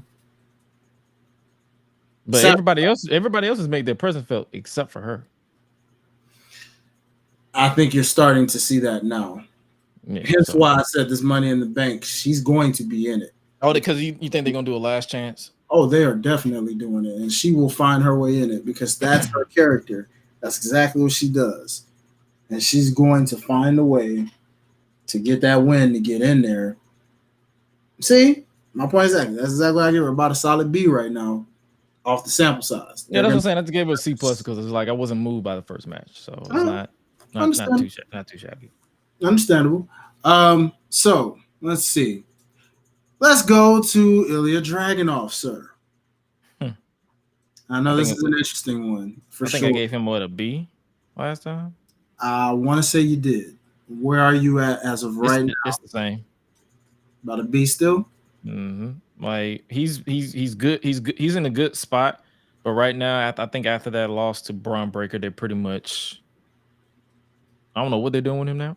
So it's like, and he's the reason why I still give him a B is because it's his in-ring wise, nothing's changed. He still go out there, have bangers with Ricochet, bangers with Jey Uso that pretty much caused a hailstorm on Twitter.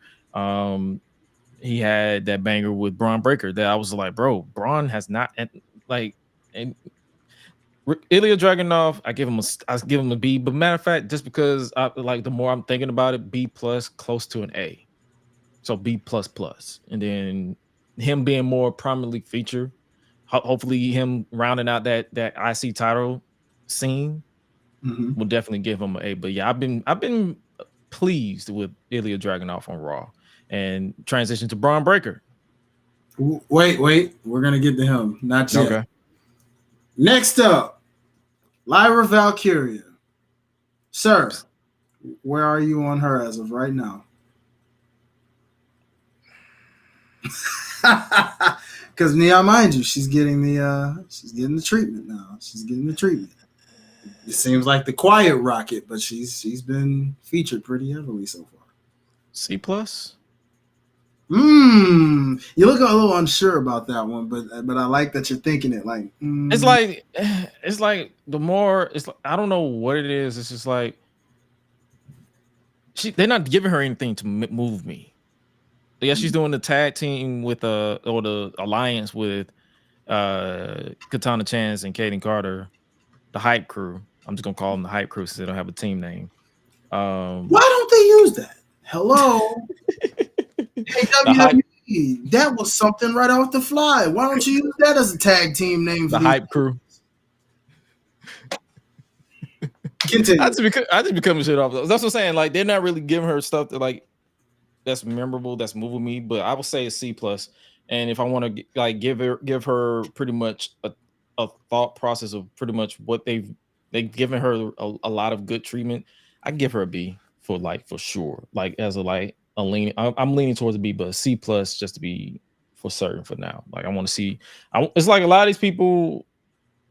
One thing about Triple H's booking, you have to be patient, and he's been taking his time with a lot of people. Yeah. And I feel like Lyra Valkyria is one of those people he's been taking his time, because after Queen in the Ring, he's been pretty much cruise control with her. I agree, brother. So that's what I'm saying. It's a solid. It's a toss up between C+ and a B. All right, this is probably going to be your lowest grade of them all, but I have to ask you because we finally saw this individual on SmackDown. Blair Davenport, sir. D. She's doing nothing. I know she's about to start a feud with Naomi. They teased that on SmackDown, but this is like you're just talking. You're not even competing right now. You're a D right now. Dang, the D. Okay, I said it was going to be his lowest grade. All right, now we're going to get fun here. We're going to get real fun. These two are the last two. Before I get to the obvious one of the two, I have to ask this one. I'm talking about the chosen one, the one as in first round one. The guy they call HIM, Carmelo Hayes, sir. Where's your grade at, man?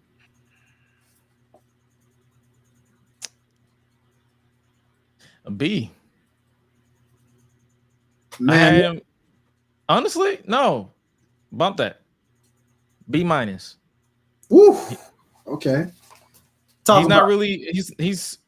It's like, yeah, he declared himself for the Money in the Bank, but it's just like after he lost to Randy Orton, he's kind of like sort of beefing with LA Knight, but not really beefing with him. He feels like a side character in the feud with LA Knight and Logan Paul. Mm-hmm. And then it's like, so right now it's a B- just because I feel like he'll probably qualify for Money in the Bank, and he'll probably show up, and it'll basically bump it up to a B+. But it's like they're not, and he's on the show that's pretty much, I feel like they don't have a lot of time to give people. Mm-hmm. So he's not really doing anything. Like I feel like they should bring back the barbershop for him on SmackDown.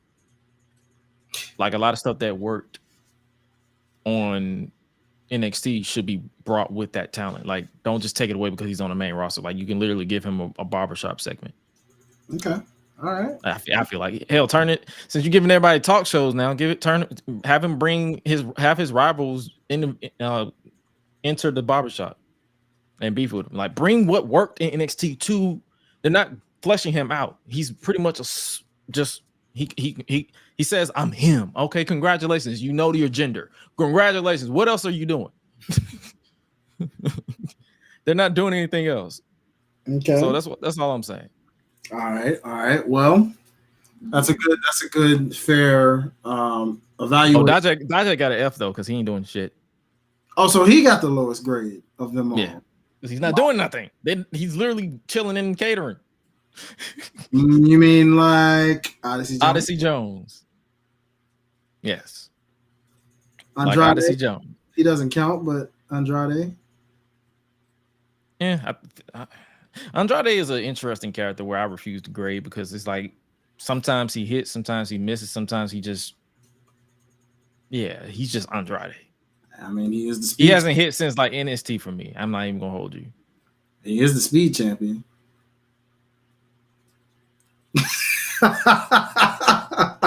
Exactly, no pop. All right, well, the last one before we move on, then I just gotta ask the obvious. This is the perfect segue, sir. Mr. Braun spear you halfway across the barricade to the other side of the arena and through the other side of the arena. Breaker. A+. They nailed him. Outside of A-. Music sucks. Really? It sucks in a way where it still need to grow on me. It doesn't. It's Def Rebel. It's chaotic as hell. But no, you scratch that. Someone actually explained it perfectly on Twitter. I saw someone. They was like, Def Rebel music sucks, but it's chaotic at the same time to where it's growing on me. Yeah, I was gonna say because his music, that one's not as bad. Like I did like the previous installment better with the silence. But then again, when you go based off of his character, he's a chaotic individual, and you need that. Yeah, and I think that fits him better with this new. So it still need to grow on me. It's not as bad as you don't want no.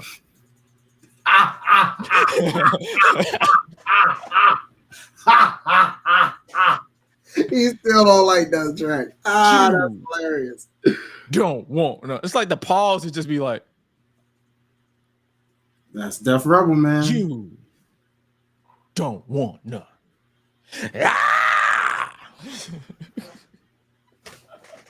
I don't won't roll down any on the floor. Yeah, high down any on the floor. Yeah, like you don't want no. Don't want none. Yo, won't really. I don't even know what they saying. He gon' ride on your way.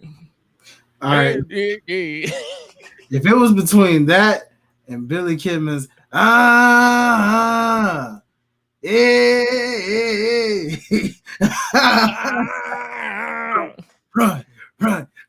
if you want to, run, but you can't. For the longest, I thought that was DMX, and it wasn't. I felt lied to. I did too, bro. I felt deceived, hoodwinked, led astray. I know.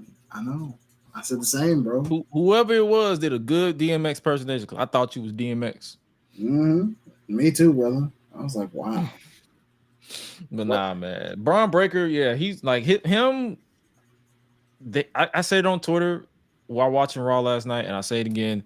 That man has not missed since going to the main roster, or especially since he killed that dude, that dude that you was feeling for a couple weeks ago. Kale something. Oh, yeah. Some people say he was on Level Up. I don't watch Level Up. Me either, but I know who you're talking about. Yeah, we ain't seen him since. He did. But yeah. I think they paid him off and say, yeah, just don't worry about it. Don't worry about it. Just you know, when it comes to that guy, yeah, bro. I gotta agree. It's a solid A because Tiffany Stratton. We forgot about Tiffany Stratton. Oh yeah. Well, okay. If you had to, she's pretty much phased into the background. Yeah, trying to get in good graces with Nia Jax. Yeah, like they're playing a sidekick or something. I guess with her, yeah, that's what would you grade her then? It started off as a B, now it's a C- because she's not doing anything. She's just a side character.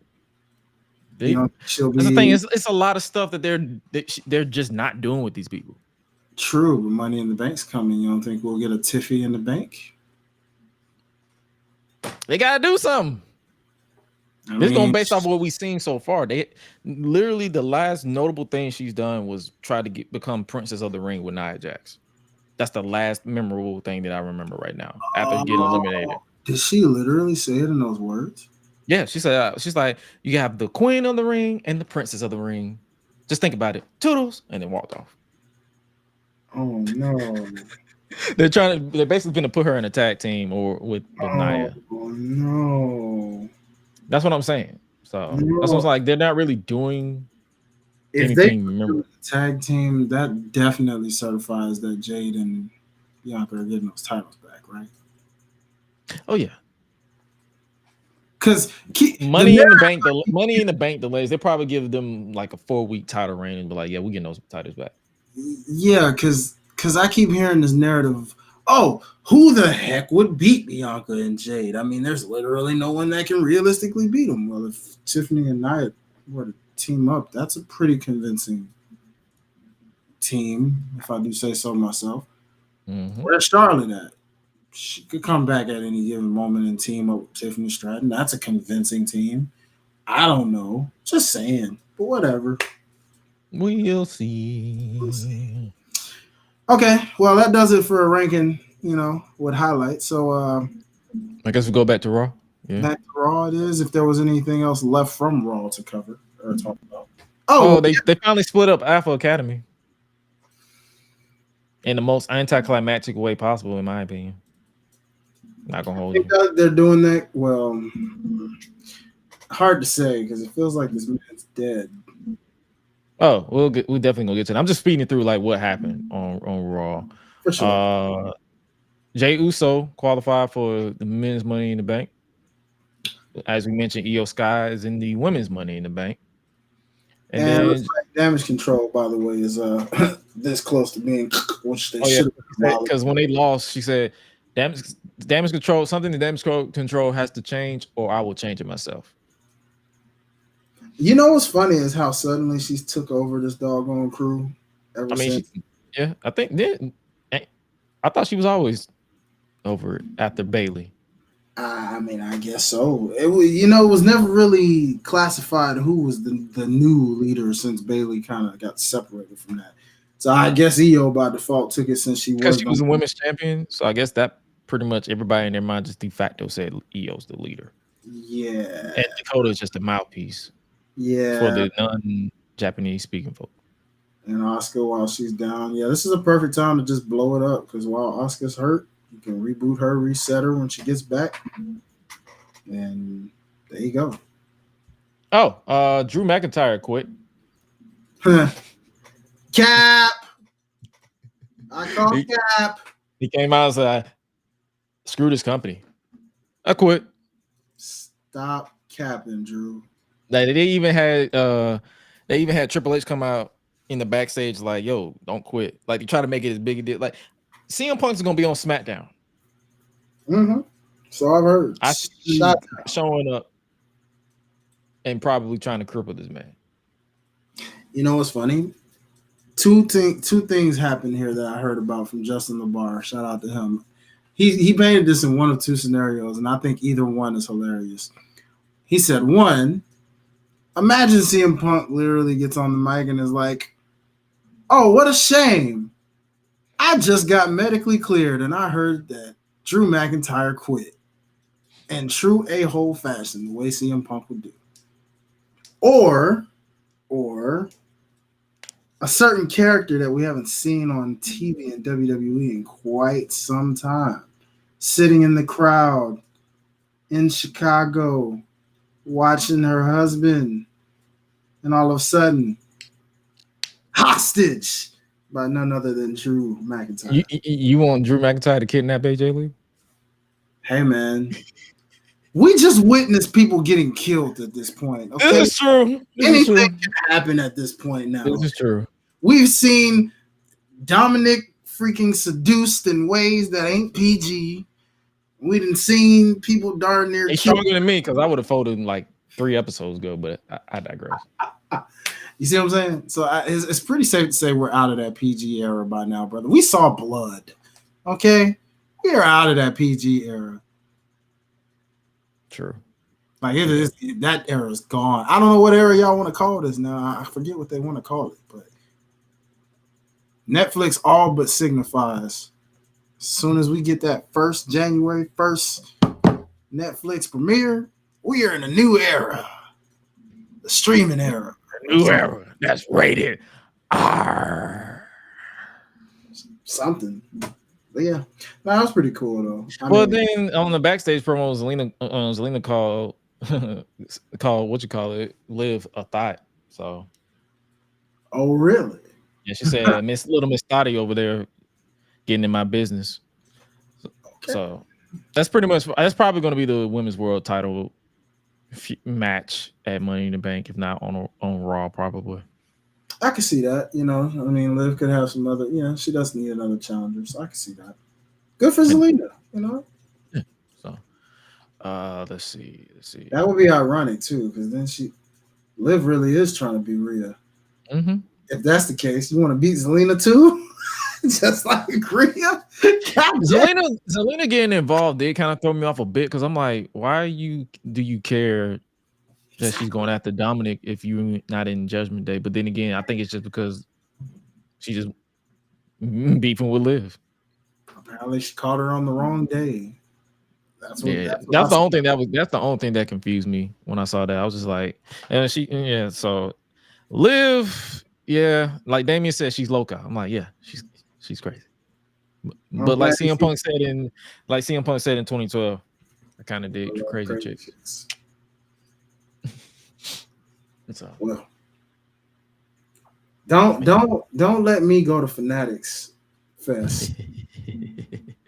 Cause she on that list, and y'all ain't slick. Cause I see y'all got Rhea there, and y'all purposely kept them on 2 separate days. I see what y'all did. Mm-hmm. Who said kayfabe ain't dead? Oh, are you interested in the Fatal 4-Way for the IC title? That's what it's looking like. Oh, Sammy versus Braun versus Sheamus versus Luvitz Kaiser. I ain't gonna hold you. I'm just excited for this IC title picture in general, bro. Because I think that's why I said earlier when I was like, have Ilya rounded out. Mm-hmm.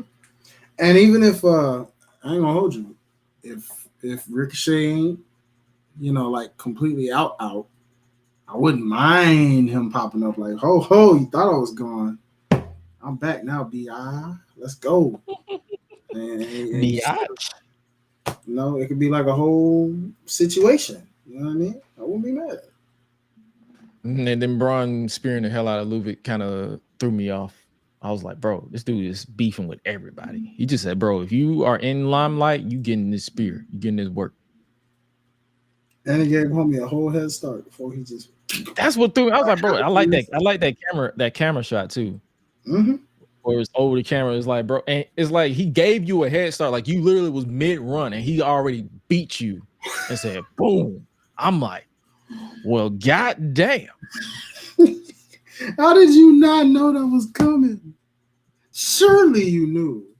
What? Oh, I knew it was coming, but it caught me off guard because I was just like, no, not you, him. Oh, him. How do you not see that coming at you? It's like a freight train. Clearly, if you're on train tracks, if you're trying to outrun a train, my friend, you know that you see that train coming full speed at you. Sheamus was out there dressed as the R&B Irishman. Hey, he do look like he about to cut him. Anthony Shamilton. That ain't too bad, brother. That's a good one. I ain't gonna hold you.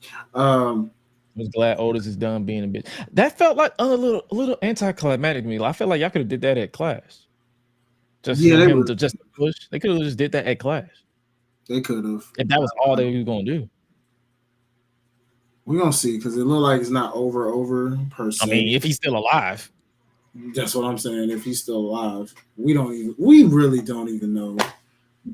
If that is over and that's how it ended, like you said, it's anticlimactic. But if they're gonna continue this and we're just supposed to pretend like he ain't dead, then well. Speaking of death, I guess we might as well talk about it. Uncle Howdy and them, the Wyatt Sick6, spelled SICKS, but with the 6. Mm-hmm. So you have pretty much So let me get your thoughts on this, Uncle Howdy and Wyatt Sick6. I know when you saw Wendy Chu, you was like, "Nah, that ain't for me." Are you feeling the same way here, or you feel like, are you intrigued? I mean, the Wendy Chu thing wasn't, because I'm just like, yeah, no on that. I'm still kind of like, yeah, no on that. Like, I get you trying to do something different with the character, but no, you could have just did something different, Wendy. That's just my thoughts. But as far as this is concerned, the Wyatt Sick6 is really, really cool. The production of this was completely excellent. It brought a feeling back that you have not seen in a long time. I will say, like when I was listening to Wrestling Inc.'s thoughts and I heard Justin LeBar talk about it, like, interested to see how this carries over in the live sense, more so when the bell rings, if you know what I mean. Like, how all this works. Do the masks come off? Do we see faces? So the way I got this set up, for those of you who don't understand the picture, they have Uncle Howdy, which is Taylor Rotunda, or commonly known as Bo Dallas from his first incarnation. You have Sister Abigail, which is Nikki Cross. You have Huskus the Pig, which is Joe Gacy. You have Mercy the Buzzard, which is Dexter Loomis, and then you have Rambling Rabbit, which is Eric Rowan. And some people like, how's it 6? I'll say, I feel like Bray Wyatt Spirit is the 6th member. That's probably because this is a tribute to continue the legacy of Windham. Yeah, this is what we were supposed to get, I do believe. So it's like, the thing about it is, you're not going to boo it because this isn't done in spirit of Bray, so you're not going to boo it. If you're booing this, you're a very horrible person in general. That's just number one. You're not going to boo this. You're going to literally unless say, they tell you to boo, then it's like, they're not even going to do that because Chad's a heel, right? Oh yeah, they did. So, they killed that man. They meant Chad opened that lock and he said, "Pow!" I'm like, God damn. I said, did they just murder Chad Gable? He was like, yeah, he did. I said the same thing. I was that like, nigga's dead. I'm like, bro, he did. Like, it's as is the rest of those individuals that we have. Crew. Yeah, they're all dead. But to go back off what you said, you know, that like the mask comes off. I feel like they should. I mean, I think the only person's mask that probably won't come off is Uncle Howdy, because they definitely changed it from his full mask that he had when Bray was here. So I feel like he's probably going to wrestle in the mask, but everybody else, I feel like it's probably going to come off, and they're probably going to. This is how I feel like, and this is just me completely just saying how I feel like they should go about it. I feel like they should reference the supernatural stuff, but not go full throttle with the supernatural stuff.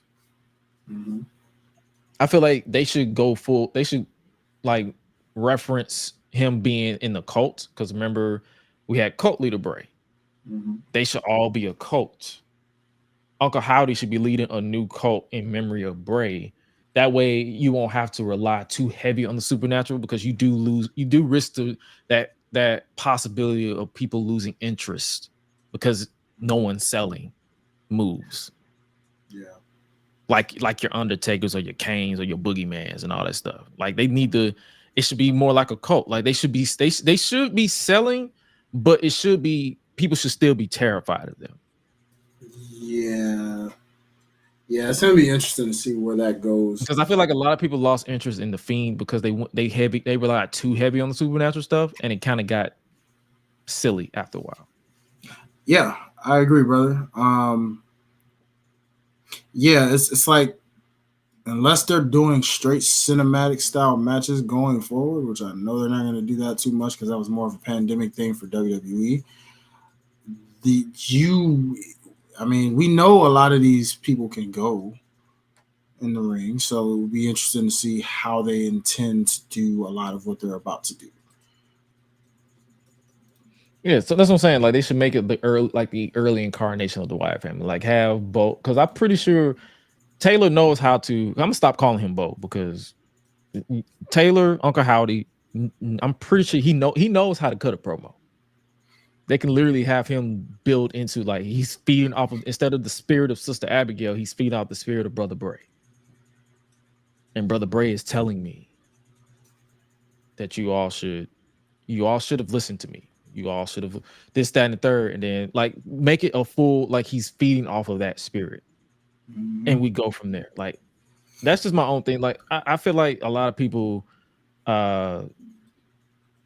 try to dismiss it based off of previous booking. It's like they just debuted, we just saw them. All you can do is just like, yo, go full throttle with this on a Bray. And I'm not going to give attention to this person who pretty much tried to say WWE is pretty much not honoring Bray by doing this. If his family is involved in this and they're tweeting about it, missing him, I'm pretty sure they're cool with it. Like, pretty much. Y'all be out here trying to get with this fake outrage over the letters of doing it. Like someone tried to compare it to the AEW with the Owen Hart stuff. They're honoring him too, because the family is involved. If the family is cool with it, who are you to say that they shouldn't be doing this? Yeah. Get off your high horse. You're just a wrestling fan. Stay there. And handle this differently than, because this mistake was made when it came to Brody and the Dark Order. Mm-hmm. And I mean, it was completely mistaken, because the Dark Order should have been way bigger than what it was after the unfortunate passing of Brody. But they dropped that ball somehow, and they just turned them into basically nothingness. Does it even still exist? Yes, actually. I think it does. Somewhere in the deep depths of Rampage, I think. Yeah. My point exactly. You see what I'm saying? Like, the fact that we're even asking that, it should have been way different. So you don't want to do the same mistake that they did with that, with this. But the difference is, no one in the Dark Order. They're ROH. Oh, well, yeah, there we go. See? Point blank. That's even worse. So, okay, with the exception of -10, right? No one was in negative one. Negative one.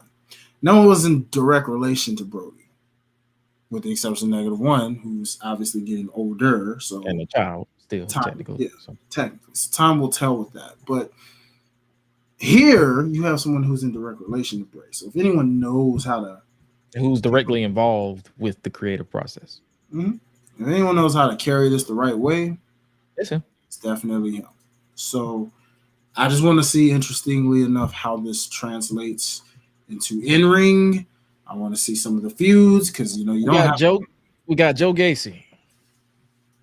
He can run them ropes. Nikki Cross, when given the opportunity, she can run them ropes. I feel like Rowan and Dexter Lumis could be the tag team if they want to spread it across the divisions. And Bo is the de facto leader. And if they do want to put a physical 6-person, do you see Braun Strowman or Alexa Bliss involved? Well, Braun's an interesting factor here because of the fact that when you talk about feuds, somehow, some way, eventually, that path is going to get crossed. Alexa, TBD. We'll see. People sleep on Nikki Cross. Well, when she was saddled with Nikki ASH, a lot of people dismissed her. So yeah, and they tried to bring the crazy version back, and it didn't really work the same because of the mess that ASH had. Yeah. Right? So this is a perfect reset, like a real reset. I saw in the comments they say they don't think it's Sister Abigail per se, but I'm going based off of the characters that they showed me. If it ain't Sister Abigail, she's something in reference to that. So we'll see if they do give them promo work to kind of talk. And do you feel like this should be exclusive to Raw, or do you think they should just not have a contract? I don't think they're gonna have a contract because they were showing these QR codes on SmackDown too. So you feel like they're gonna show up on SmackDown too?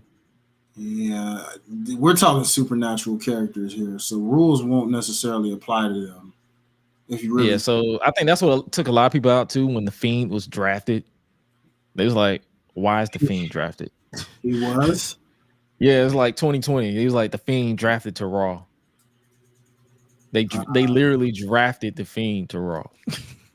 So they literally eliminated the supernatural character that they was building. We'll tally that up with Vince. That was Abby the Witch. That's who she probably is. Abby the Witch. That's his sister Abigail, but Abby the Witch. Sounds more like Abby. Yeah, that sounds about right. Who, in a way, was an incarnation of Sister Abigail. So technically, you're not wrong with either answer. Yeah, that's what I'm saying. Like us here, we know how. Like I'll praise Nikki Cross from NXT. Like her match with Asuka, the last woman standing match she had with Asuka was still one of my top favorite women's matches in NXT. So I can tell you exactly when I was like, she got it. And her involvement with the Who Attacked Aleister Black story, great television. So yeah, we'll definitely give it Nikki Cross her flowers over here. So you know what? From a spooky standpoint, though, for my TNA people out there, I kind of wouldn't mind a crossover with Rosemary and Nikki Cross down the line somewhere, somehow. or we'll probably get in Rosemary and Wendy Chu, the sleeping demon.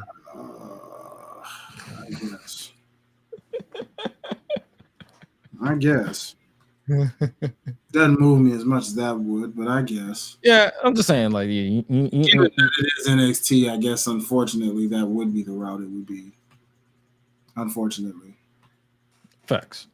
But yeah, so we're moved by the Wyatt Sick6, and hopefully they just do they honor it, book it well. And the way I'm gonna be honest with you, unlike people with short attention spans nowadays, I got attention span. So I'm gonna be patient. I'm not gonna be like, okay, what are they doing? Okay, I'm just like, I'm gonna relax. I'm gonna sit back and just like, let's see what they do. So let's go. Now I just hit my microphone for some reason. Anything else on Raw you want to talk about before we get on NXT, preview AEW, and then get up out of here? Boy, I don't think so, my guy. I want to say that was about it, really. Yeah, no, that was really it. All right. NXT. Let's talk about NXT. They pretty much kicked off the show with a battle royal to determine the number one contender for the NXT championship. Oh, last thing on Raw, he said Rowan had his old mask on the back of it, the new rabbit mask. Oh, they also he brought back the what you call it? The hammer from the Bludgeon Brothers. From the Bludgeon Brothers. So everything, if you pay attention to that's the thing about this, you have to be that type of person that's interested in paying attention to Easter eggs. So, hey man, I was moved by that debut. So it's gonna be money. NXT, yeah, like I said, talk about NXT. They determined the number one contender for Trick Williams NXT championship. What did you think about NXT overall? Was this a solid show? Yeah, I feel like it was one of them shows that we talk about where it's like here to here to here to here to here, like a roller coaster type vibe. Shout out to the women. Yeah, the women definitely showed up and showed out for this one, but I definitely felt the same. Yeah, it was like I didn't think the battle royal thing was going to be something that started off the show per se, but then I saw based off that ending, which to me I'm like, that's pointless because you could have just made that the main event and he just could have won it. I was like, that was kind of pointless, but okay. Sure. Cool. Javon Evans loses a match and he lost his number one contendership. You R-truthed him. Thanks. They still basically called him the number one contender, though. Literally, he said he pinned the number one contender. But then they didn't put the number one contendership on. Like, oh, for those of you who don't know, Javon Evans actually won the Battle Royal to become the number one contender for the NXT Championship at NXT Heatwave that's going to be taking place in Toronto, Canada. And yeah, that was the main event. but they didn't say if I win, Ethan Page is the number one contender. They literally just said he just pinned the number one contender. Interesting, because I sure heard them say on commentary something about him also being now a number one contender. That was Ethan Page say. I guess you could say I'm the number one contender now. Basically claiming because he beat the number one contender. So it's a triple threat. Yeah, and then Shawn Spears came out and attacked him, and then we got this final shot. So it's either a triple threat or a fatal four-way because Shawn Spears is looking at the title too. I mean, it makes sense for him to get one good old title shot. Sure, why not? They're in Toronto, so I'm guessing they're like, hey, you're in the home, you're gonna be in your home country. We can at least give you a title match. Yeah. Does a fatal four-way interest you? Because I was hyped for Javon Evans versus Trick Williams, but I'm thinking they're looking at an experience level. They like, can we structure a main event around these two, one-on-one, or do we need to put some vets in here? Yeah, they did right putting vets in there. It gives Javon future rub. It gives Trick more reps as the guy. You know, Spears is Spears. He'll probably be the quarterback of the whole thing. Oh, yeah, for sure. And Ethan's like second in command. So, yeah, that sounds about right. Do you think they're going to put the title on somebody else, or are you going to keep it on Trick? Keep me on Trick. So. Realistically, at least until they're in the CW, I don't see Trick losing that title. Oh, we also got our boy Joe Hendry. So they said his name, and he appeared and got eliminated in like 30 seconds. Mm-hmm. That's kind of why I ain't gonna lie, I was a little disappointed in that Battle Royal as a whole, really. Oh, I did too. It was like the only non-NXT people was either from main roster, because you got Apollo Crews in there, you had Tyler Bate in there, then two people from TNA being Kazarian and Joe Hendry. Yeah, I was thinking like we getting some MLW, we getting some Pro Wrestling Noah, we getting some. Do you think you let your expectation get too high with that line? Any locker room?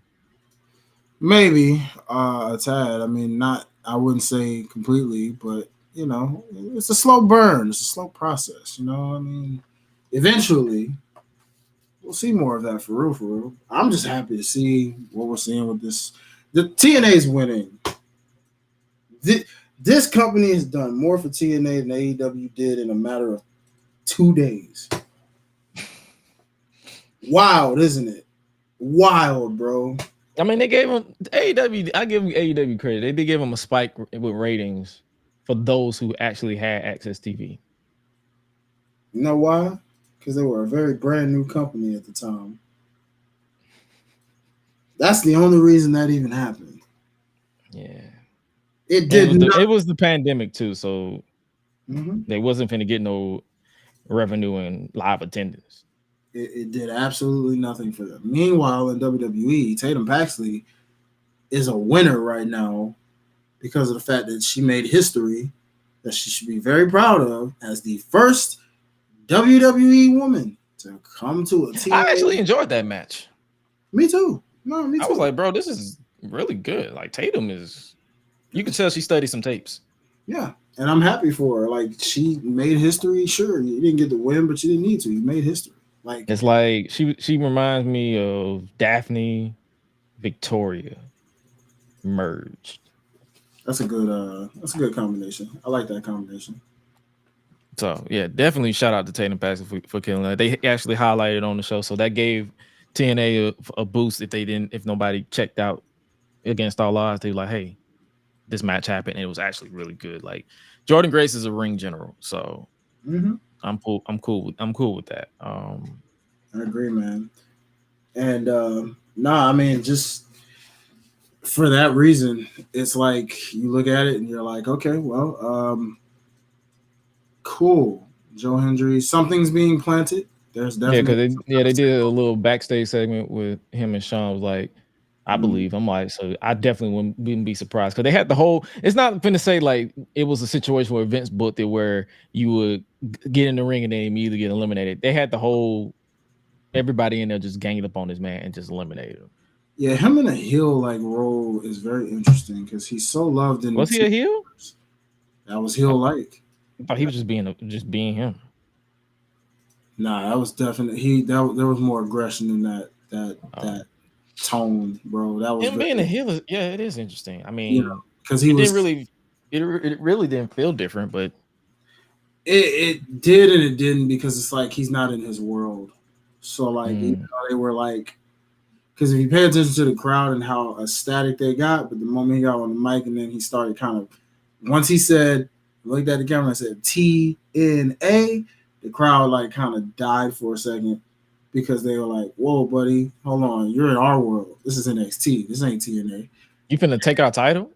Right. And it gave a heel vibe. So it was like, and they look at that as, hold up, outsider. You ain't finna do that, so you out. And then he's now mad because he's like, oh, this how y'all gonna do me? For real? This is all right. So it's giving takeover kind of vibes. TNA, I'm telling you, they need to go ahead and make them shirts. Take them 2 logos, put them together. Jordan Gray started something with that because TNA takeover or something. I don't know, but it's there. Like it's building. Like I'm not finna dismiss it. I'm just like, wow, that's cool. So just get ready for your Moose cameo, buddy. It's coming. Exactly, no pop.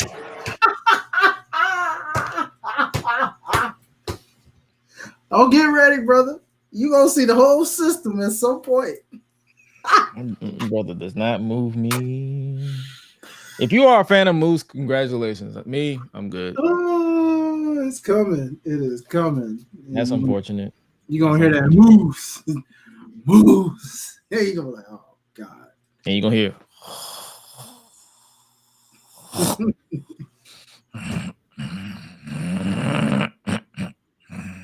Moose? Okay. Yeah. Hey, it's coming, bro. Or as Tristan said, Moof.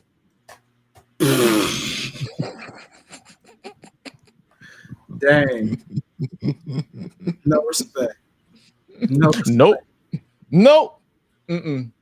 They're building up David versus Goliath between Oba and Wesley for the North American title. That's likely heat wave because Oba said, if you do not win, you can never challenge as long as I'm champion. Yep. I smell. So basically, the match that we thought was going to happen at Battleground is happening at Heatwave. I smell the rascals. I will leave it at that. Something's coming. Speaking of North American title, you said what? Crossover, man. At this point, anything's all game. But do you think, rascals aside, do you feel like this is the person that's going to topple this beast that they've been building up to? I'm a little torn. I say yes, but then I also say no because I'm kind of agreeing with people who are like, at this point, Wesley's kind of above the North American title at this point. His character is really looping a lot. It's the same old days. I feel like after that brief stint with the NXT title, they say, yeah, we're just going to put you right back with the North American title. And he just been there. Yeah, he needs to run it back with Trick. Love y'all too, man. Much love. Yeah, he needs to go back, or he needs to run it back with Trick at some point. And dare I say, maybe he's the guy. What they doing with Brooks?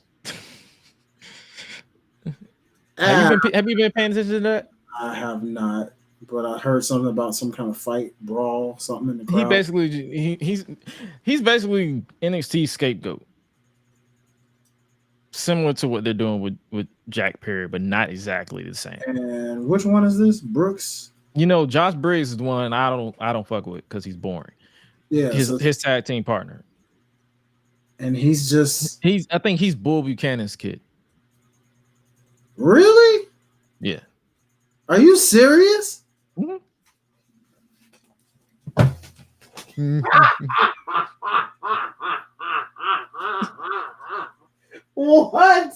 Are you serious?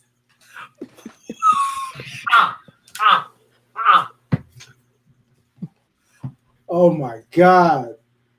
Oh my God. I will never unsee that. Are you serious? Yeah, he's that's. If you look B at his face, he looks squared? like his daddy. B square. B squared? Oh my Mhm. God. I will never unsee that. Yo, I am blown. I am totally blown. I knew he was a generator. What? Yeah. What? What? Your reaction is hilarious. You like, damn, I did not know that.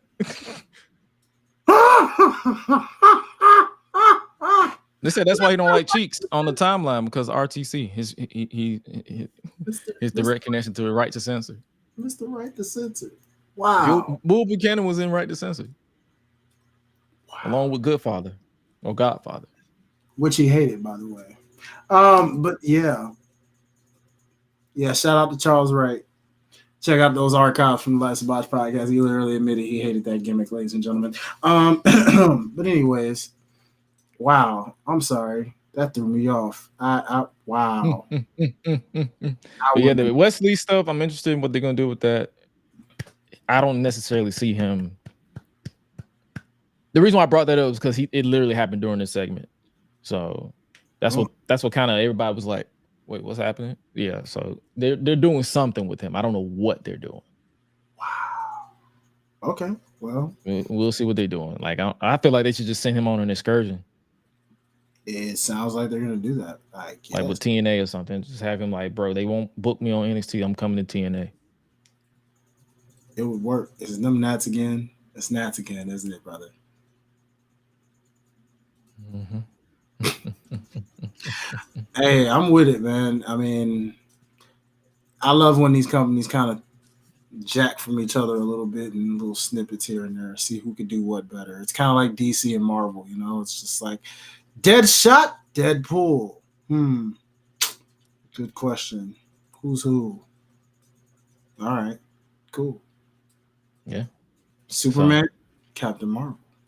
I don't know. I'm intrigued, but yeah, so big Obafemi versus who had that shit on tonight versus Wesley is likely going to be at Heatwave. So, hey, we know it's going to be a banger regardless. I ain't gonna hold you though. I slick thought when he said who's gonna take this title from me, I thought it was just gonna be like another TNA crossover. I did too, and then his music play, I was like, oh, I think that a lot of people thought that too. That's why when West came out, it wasn't like a massive pop. It was kind of like, oh, yeah, like I think we were all thinking like a Jake something, or that would have been cool, or a guy that you're not too fond of, but a Moose. You know, somebody that's like. Okay. According to the dirt sheets, Moose said he's above NXT. He feel like he should go straight to Raw and SmackDown. Boy, I hope those are a lie, because boy, slow your roll. Slow your roll, partner. Slow your roll. Slow your roll. You will get humbled real quickly. Boy, get your bro. Talk that shit to Roman. He will chew you alive. Boy. Roman, Braun, both Brauns, for that matter. Slow your roll there, Baldy. Jordan, hello. Whoa. Now you got too much dip on your chip. Kevin Owens? No. Yeah. Pay your dues, brother. NXT, my guy. What, like NXT. You can't ask Jordan to talk to Shawn Michaels and expect Shawn Michaels to just take you to the main. That ain't how that works, bro.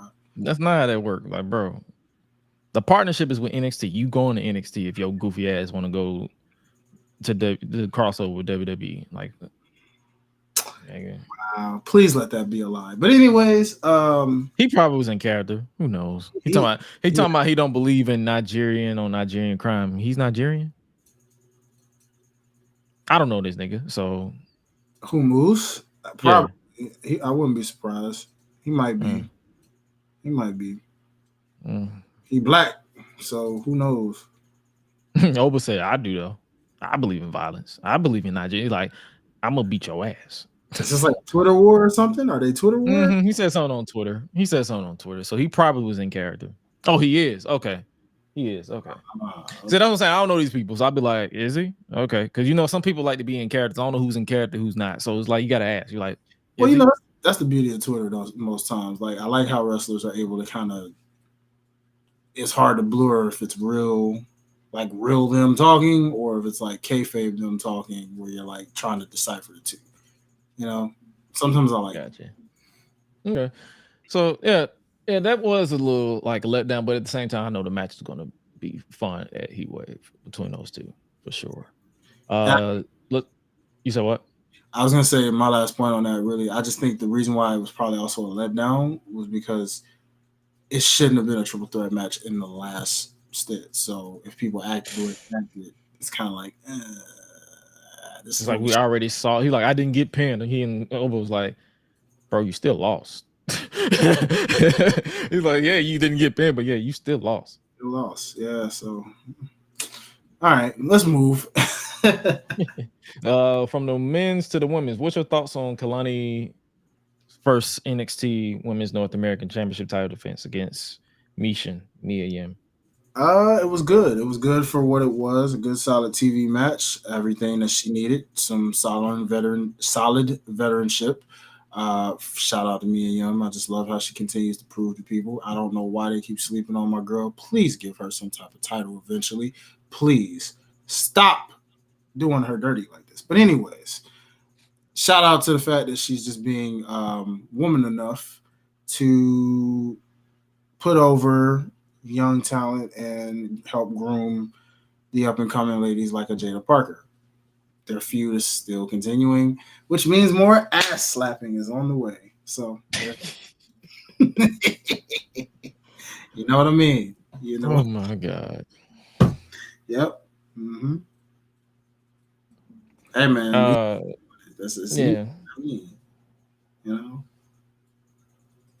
I mean, I'm cool with it. Finally, OTM stopped being NPCs and actually got involved in something. So. Oh, did I miss that? What did they attack the Good Brothers? They pretty much distracted me. They was involved in the finish. They came out to distract the OC and the referee, so Jada Parker can push her off the top to continue the feud. So they're finally getting involved in something. I'm like, bro, you finally stop being an NPC, brother. Feels like a 6-man thing. The mixed tag, probably. Yeah, I wouldn't be against it. Give them something to do. Like if it's not on NXT, it'll probably be like a kickoff for Heatwave, probably. Yep. They good at doing that. Also, NXT is popping out blondes like Fluke popped up thumbs and Spy Kids. Okay. I like Fallon. Yeah. I like her gimmick. She's bold to be wearing that coat in that Florida heat, though. I know it's hot as hell. You know what? Let that girl be great. She doing it. She rocking. Great and sweaty. It's gonna happen regardless. When you're in the ring, it's gonna happen. So hey, it is what it is. She's doing the thing, man. I respect it. Yeah, I respect it, man. I like the confidence, man. It's something about turning heel always makes their beauty go up. I don't know why.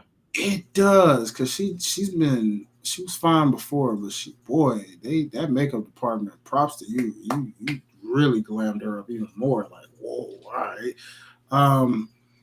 But yeah, I'm just intrigued to see. It looks like North American title, but who knows? Well, yeah, North American title. North American title. I feel like they created that just to give the women something to do if they're not going after the NXT title. So. Which, speaking of which, yeah, the triple threat. Where it was Roxanne and Lola Vice and the Can They Coexist versus Metaphors, Jakara Jackson and Lash Legend versus Undashing or Dashing JC Jane and Jasmine Nix. I liked it. I did too. Something about these triple threat tags for the past couple of, I feel like I like this one more than I like the one at Clash at the Castle, but something about these. You said what? I like how they incorporate the fact that it's actually a triple threat too. You know, like yes, because remember when they used to had 1-on-1, and the other team would just sit out there like, yeah, and they would just randomly tag each other. Like that was always weird. I hated that. I'm like, bro, I'm glad that they actually turned into a triple threat. Yeah, where it's like one of each corner is just like in the ring, and then they just tag their respective corners because, like, man, that defeats the purpose. So, shout out to you, WWE, for finally giving us one triple threat matches in tag form that we can do that going forward. Like, it's not that hard. Just a triple threat in the tag form. It's literally that. Like, I never understood that. It was only WWE that did that. I feel like AEW did the everybody like triple threat. Every team was in there. Okay, so that's what I'm saying. It was only WWE that was doing that. Okay, perfect. Say less. So, hey man, but yeah, Roxanne back fisted Lola's stomach because she's so short. I'm liking this little feud. This is the feud of Latinas. Because Lola said straight up, she said, "I'm not going to pretend to be your friend. I want that title." And Roxanne basically said, "I'm finna beat you to the punch." And she meant to punch her in the face, but her leg kind of stumbled. So she pretty much back fist her stomach. Feisty Latinas, man. You know, sometimes it almost feels like Lola could legitimately win this, but because they're they're booking her really well. I'm not gonna hold you, bro. Mm-hmm. It's getting to a point like, yeah, she's still out there twerking and shaking butt, but at the same time, bro, keep in mind there's an edge to her of like, I will kick you at the same time. The way she beat up on that dummy, and literally defeated, coming straight off a win on Shayna Baszler, bro, she got a new form. She ain't afraid to show it. So I don't know. We're gonna see how that play out, bro. But yeah, they're doing something with Ridge. I don't care. They're doing something with Chase U. Who knows? But yeah, that's our thoughts on NXT. Hopefully you guys enjoyed that. And before we get up out of here, let's talk about preview what's coming up this coming week on AEW and Dynamite. And I think they announced something for Collision too, but mainly a lot of stuff for Dynamite was indeed announced, which will be headline with MJF versus Roosh. I think they said that's going to kick off the first match is going to be non-commercial, so that's going to be the first match that we see. So that'll be intriguing to see. How you think that's going to go? Because Roosh apparently dislocated his shoulder during that brawl and popped it right back in place. Yeah, that's a tough son of a gun, man. Shout out to him for that.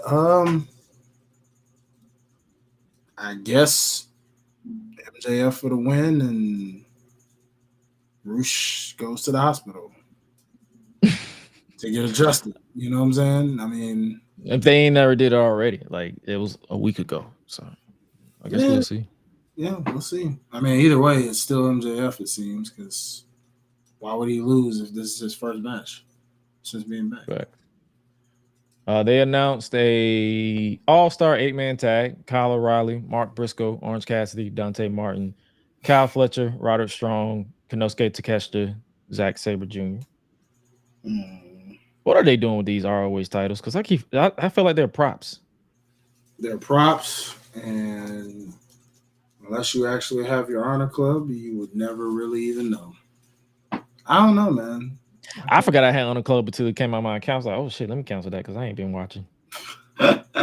You mean you had it this entire time? Yep. I ain't even noticed until I got the email. They said, oh yeah, here, you still have another month of honor club. I'm like, oh shit, I do have that. That is hilarious, bro. This entire time, could have been reviewing some Ring of Honor show. That's hilarious. I just never. I forgot. When does it come on? Thursdays? I think so. I want to say it's Thursdays. Oh, okay. We have a AEW World Tag Team Championship limited match: The Acclaim versus the Young Bucks. Speaking of the tag team division being Drizzle and Shits. Oh boy. Yeah.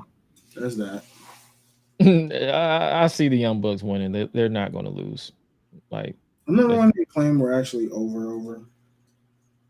Yeah. It just feels, you know. Exactly, no pop. Pretty much. That's what it feels like. You know, it's like. Yeah. We're going to have a contract signing between Timeless Tony Storm and Mina Shirakawa for Forbidden Door. Okay. With Mariah May in both ladies' corners. Strangely enough, shout out to the graphics team. You put her on two options. It's a love triangle, basically. Hey, we ain't complaining. It's all good. We'll continue with the Forbidden Door. We got face-to-face Swerve, Strickland, and Will Ospreay. Because I believe this is the second to last Dynamite before, because it's on the 30th. So it's literally, so this week and then it's next week's the go home and then it's Forbidden Door. Oh, great. Well, all right. If it's anything like the face-off that they had last week, I'm all for it. Yeah. And 2 matches announced for the Owen. For the men, we have Claudio Castagnoli versus Pac with Bryan Danielson on commentary. I'm pretty sure that's going to be a hitter that I enjoy. Yeah. And we have for the women, Chris Stack versus Nyla Rose. Oh. Okay. Interesting.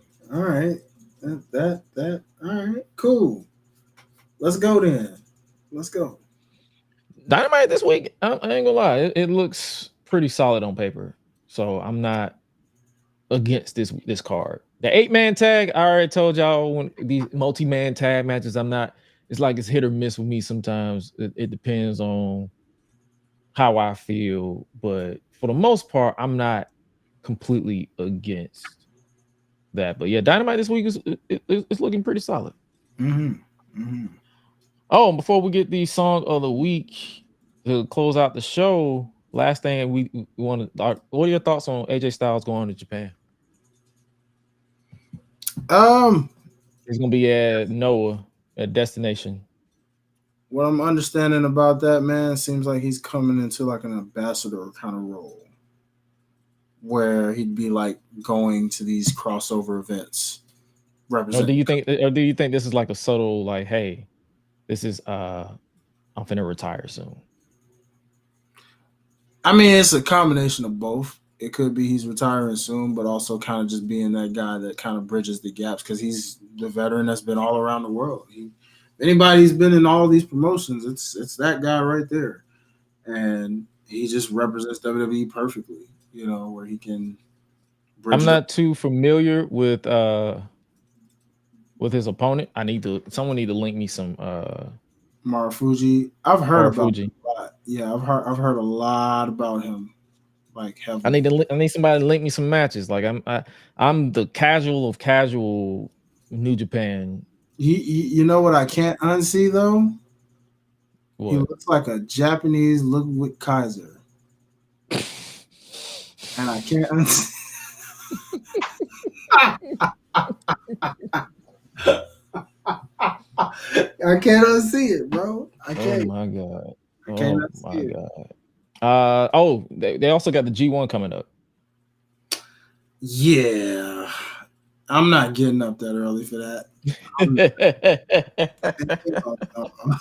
Was it like 2? It was like 2 a.m. here? 2, 3 a.m.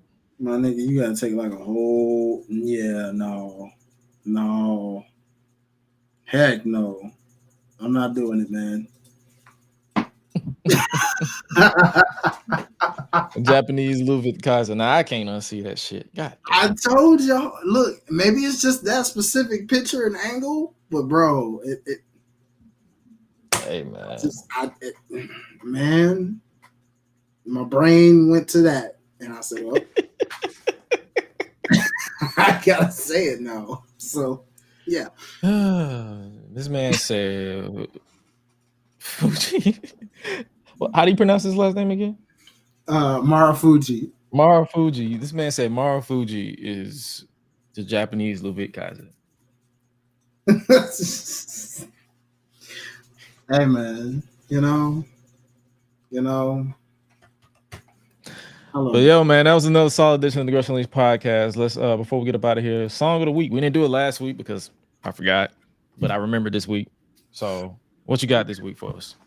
Man, let me get that What They Do from the Roots. I'm gonna go that route, brother. That was a classic. What They Do from the Roots. That's a classic. Though. I'm going what's been pretty much keeping me pumped in the gym.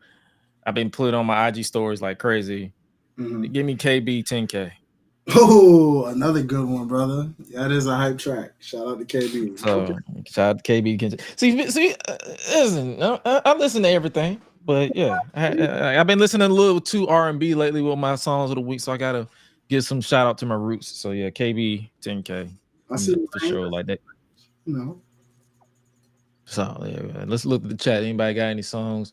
He said Marufuji is an animal. I believe you. That's what I'm saying. I need some people to link me Marufuji for real. Mm-hmm. So, but yeah, anything you got coming on before we get up out of here? Because I gotta get some sleep. Yeah, I gotta get some sleep too, brother. Listen, all I'm gonna say is, hey, y'all dropped a new single. I believe it was last Friday. Yeah, Miracle Water. Y'all go check that out, man. This one's typically, y'all know me for the hype stuff sometimes, but I am a very lyrical soldier. So, you know, I'm in my lyrical bag right now where I'm just giving y'all more lyrics than hooks and stuff. You know what I'm saying? So y'all check out that Miracle Water. If you're on Spotify, keep running streams up. Wherever you like to stream, run that up, run it up. There is a new single coming out too. It's not exactly my song, but I am one of the featured artists on the song. It's called Get Right.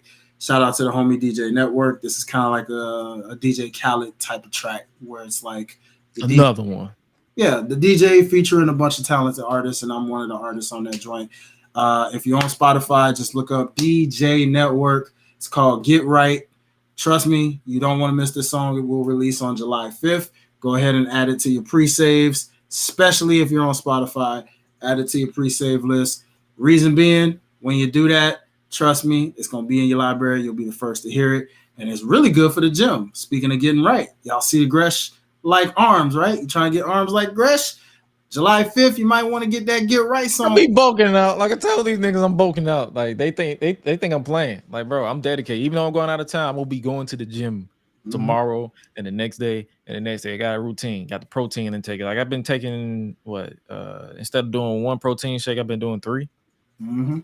I got and then on top of the protein, so I'm bulking out. Like I'm bulging out a little bit. Gotta make sure I get right. Get it out. Unintended. You're right. Listen, make sure you pre-save that Spotify single, man. Aside from that, bro, like I said, Life Sabach is on a hiatus right now, so it will be back in the distant future. Right now, you can catch me right here talking wrestling if you want to know my thoughts with my boy Gresh, and definitely follow all things OTS Media Co. Though, shout out to my OTS Media Co. family. Like I said, Derek's celebrating with the Celtics right now, but I'm sure he'll be talking all about that on the sideline, guys, at some point. So make sure y'all check that out. And Freepedia boys, baby, got some top 10s coming up. So top 10s, retro movie reviews, might even do TV show reviews. Yeah.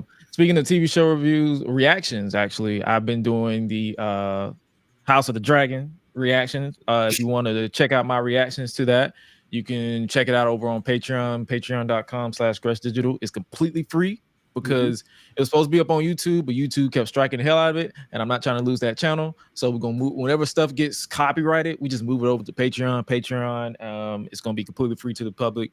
You can look at that. I've been posting clips on Twitter so you guys can actually see my reactions to it. And I actually released a reel on IG. If you follow me on IG, my new Instagram is Ayo, it's Gresh. No longer Josh Gresham or RG. It's literally everything is Gresh in it. Like you don't see my first name anymore. Yeah, it's fun to do that. And speaking of, I feel like this is something we can make an executive decision on air. Do you feel like we should do, like if we ever do, instead of doing post-show pay-per-views, should we do like a like live watch alongs and just give our commentary while watching it. So we're gonna have to be up too late. I'm all up for that, bro. That way, all we got to do is link. Like, if you guys are in my Discord, you can actually join the Discord by scanning this QR code. We can do like just us having me and you talking, and then have people in there if they want to give their commentary, their thoughts, or whatever. Mm-hmm. If you are a mouthy person, you will likely get muted because the audio will be recorded. So we don't want to be thrown. We don't want to. We will throw you out. So if you want to join and just chill, relax. You can get your thoughts or whatever. It's pretty much, we're gonna make it pretty much you're a part of the show type of thing instead of us just like this for the post shows. I'm with that, brother. Let's try that out with Forbidden Door. That'd be a good one to experiment that with, and let's see if it goes well and you guys really enjoy us doing it in that format. Then we'll do it more like that going forward, as long as schedules permit, of course, obviously. Yeah. And we'll do that. And even then, if Highlight can't make it and I can make it, then we'll just we'll reach out to somebody, or I just do it myself, Yeah. But that's what I'm saying. It's this way. It's like, because I feel like we always want to try different things out to see if it works. If it doesn't, it doesn't. So sure. But yeah, make sure you guys join in the Discord, because I'm gonna be active in there more than I am on social media nowadays, because I really don't give a fuck about social media as much, because people don't make it fun. So don't blame me for that. So it's like, if you want to really interact with me, definitely hit up the Discord. Gresh Digital is the Discord. Let's see what else we got going on. Oh yeah, if you haven't already, make sure you check out All Shit Here We Go Again, the latest episode. It's a chaotic mess. It's available everywhere you are. It's with the 808s and chair shots, Ruthless Lala, Rich Swan. It was a chaotic episode. Everybody was glitching. Everybody was just all over the place. But hey, I didn't take nothing out. It was a fun episode. It was a good time. That's one thing about All Shit Here We Go Again. It's pretty much it's like a cookout. Like, everybody's just chopping it up and just having fun. Mm-hmm. So you can also check that out over on when you scan that QR code. Other than that, I think that's all we got going on. Hopefully you guys stay safe out here. Your boy got to go get some sleep, because I got to get up in like 5 hours to hit the road. I'll sleep in the car more, but I definitely got to hit the road for city to city. I'll definitely be on the road. We'll be right back here next Monday for All Shit Here We Go Again. Right back here next Tuesday for another installment of the GRESH Unleashed podcast. And we definitely got a lot of stuff going on with Freepedia. That's definitely something. And also with the main YouTube channel, youtube.com/@thisgresh, you will be seeing a lot more retrospectives and like reviews like this. I got my new equipment when I'm at home, so we definitely going to be doing that a lot more. I'm not done with video games, but it's just not my main focus anymore. I'm just not moved for it anymore. But yeah, we definitely got a lot of stuff going on with content wise, as we get ready to close out quarter two, of 2024. But other than that, hey man, you know where to follow him. What you got going on? Officially, happy Juneteenth, people. If that's your thing. It's midnight. It's way past midnight. So happy official Juneteenth for everybody who celebrate. We free, nigga. We free. All right, we free. Hey man, but yo man. Other than that, you should support everybody who's black. That's all I got to say. If you black, I love you. Some people, because some people just are not worth our time. All skin folk and kinfolk.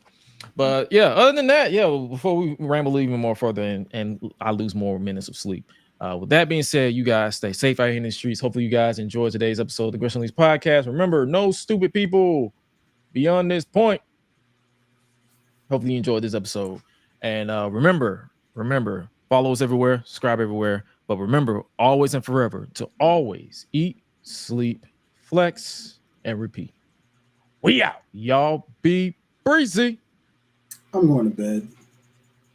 I'm already there. The fuck?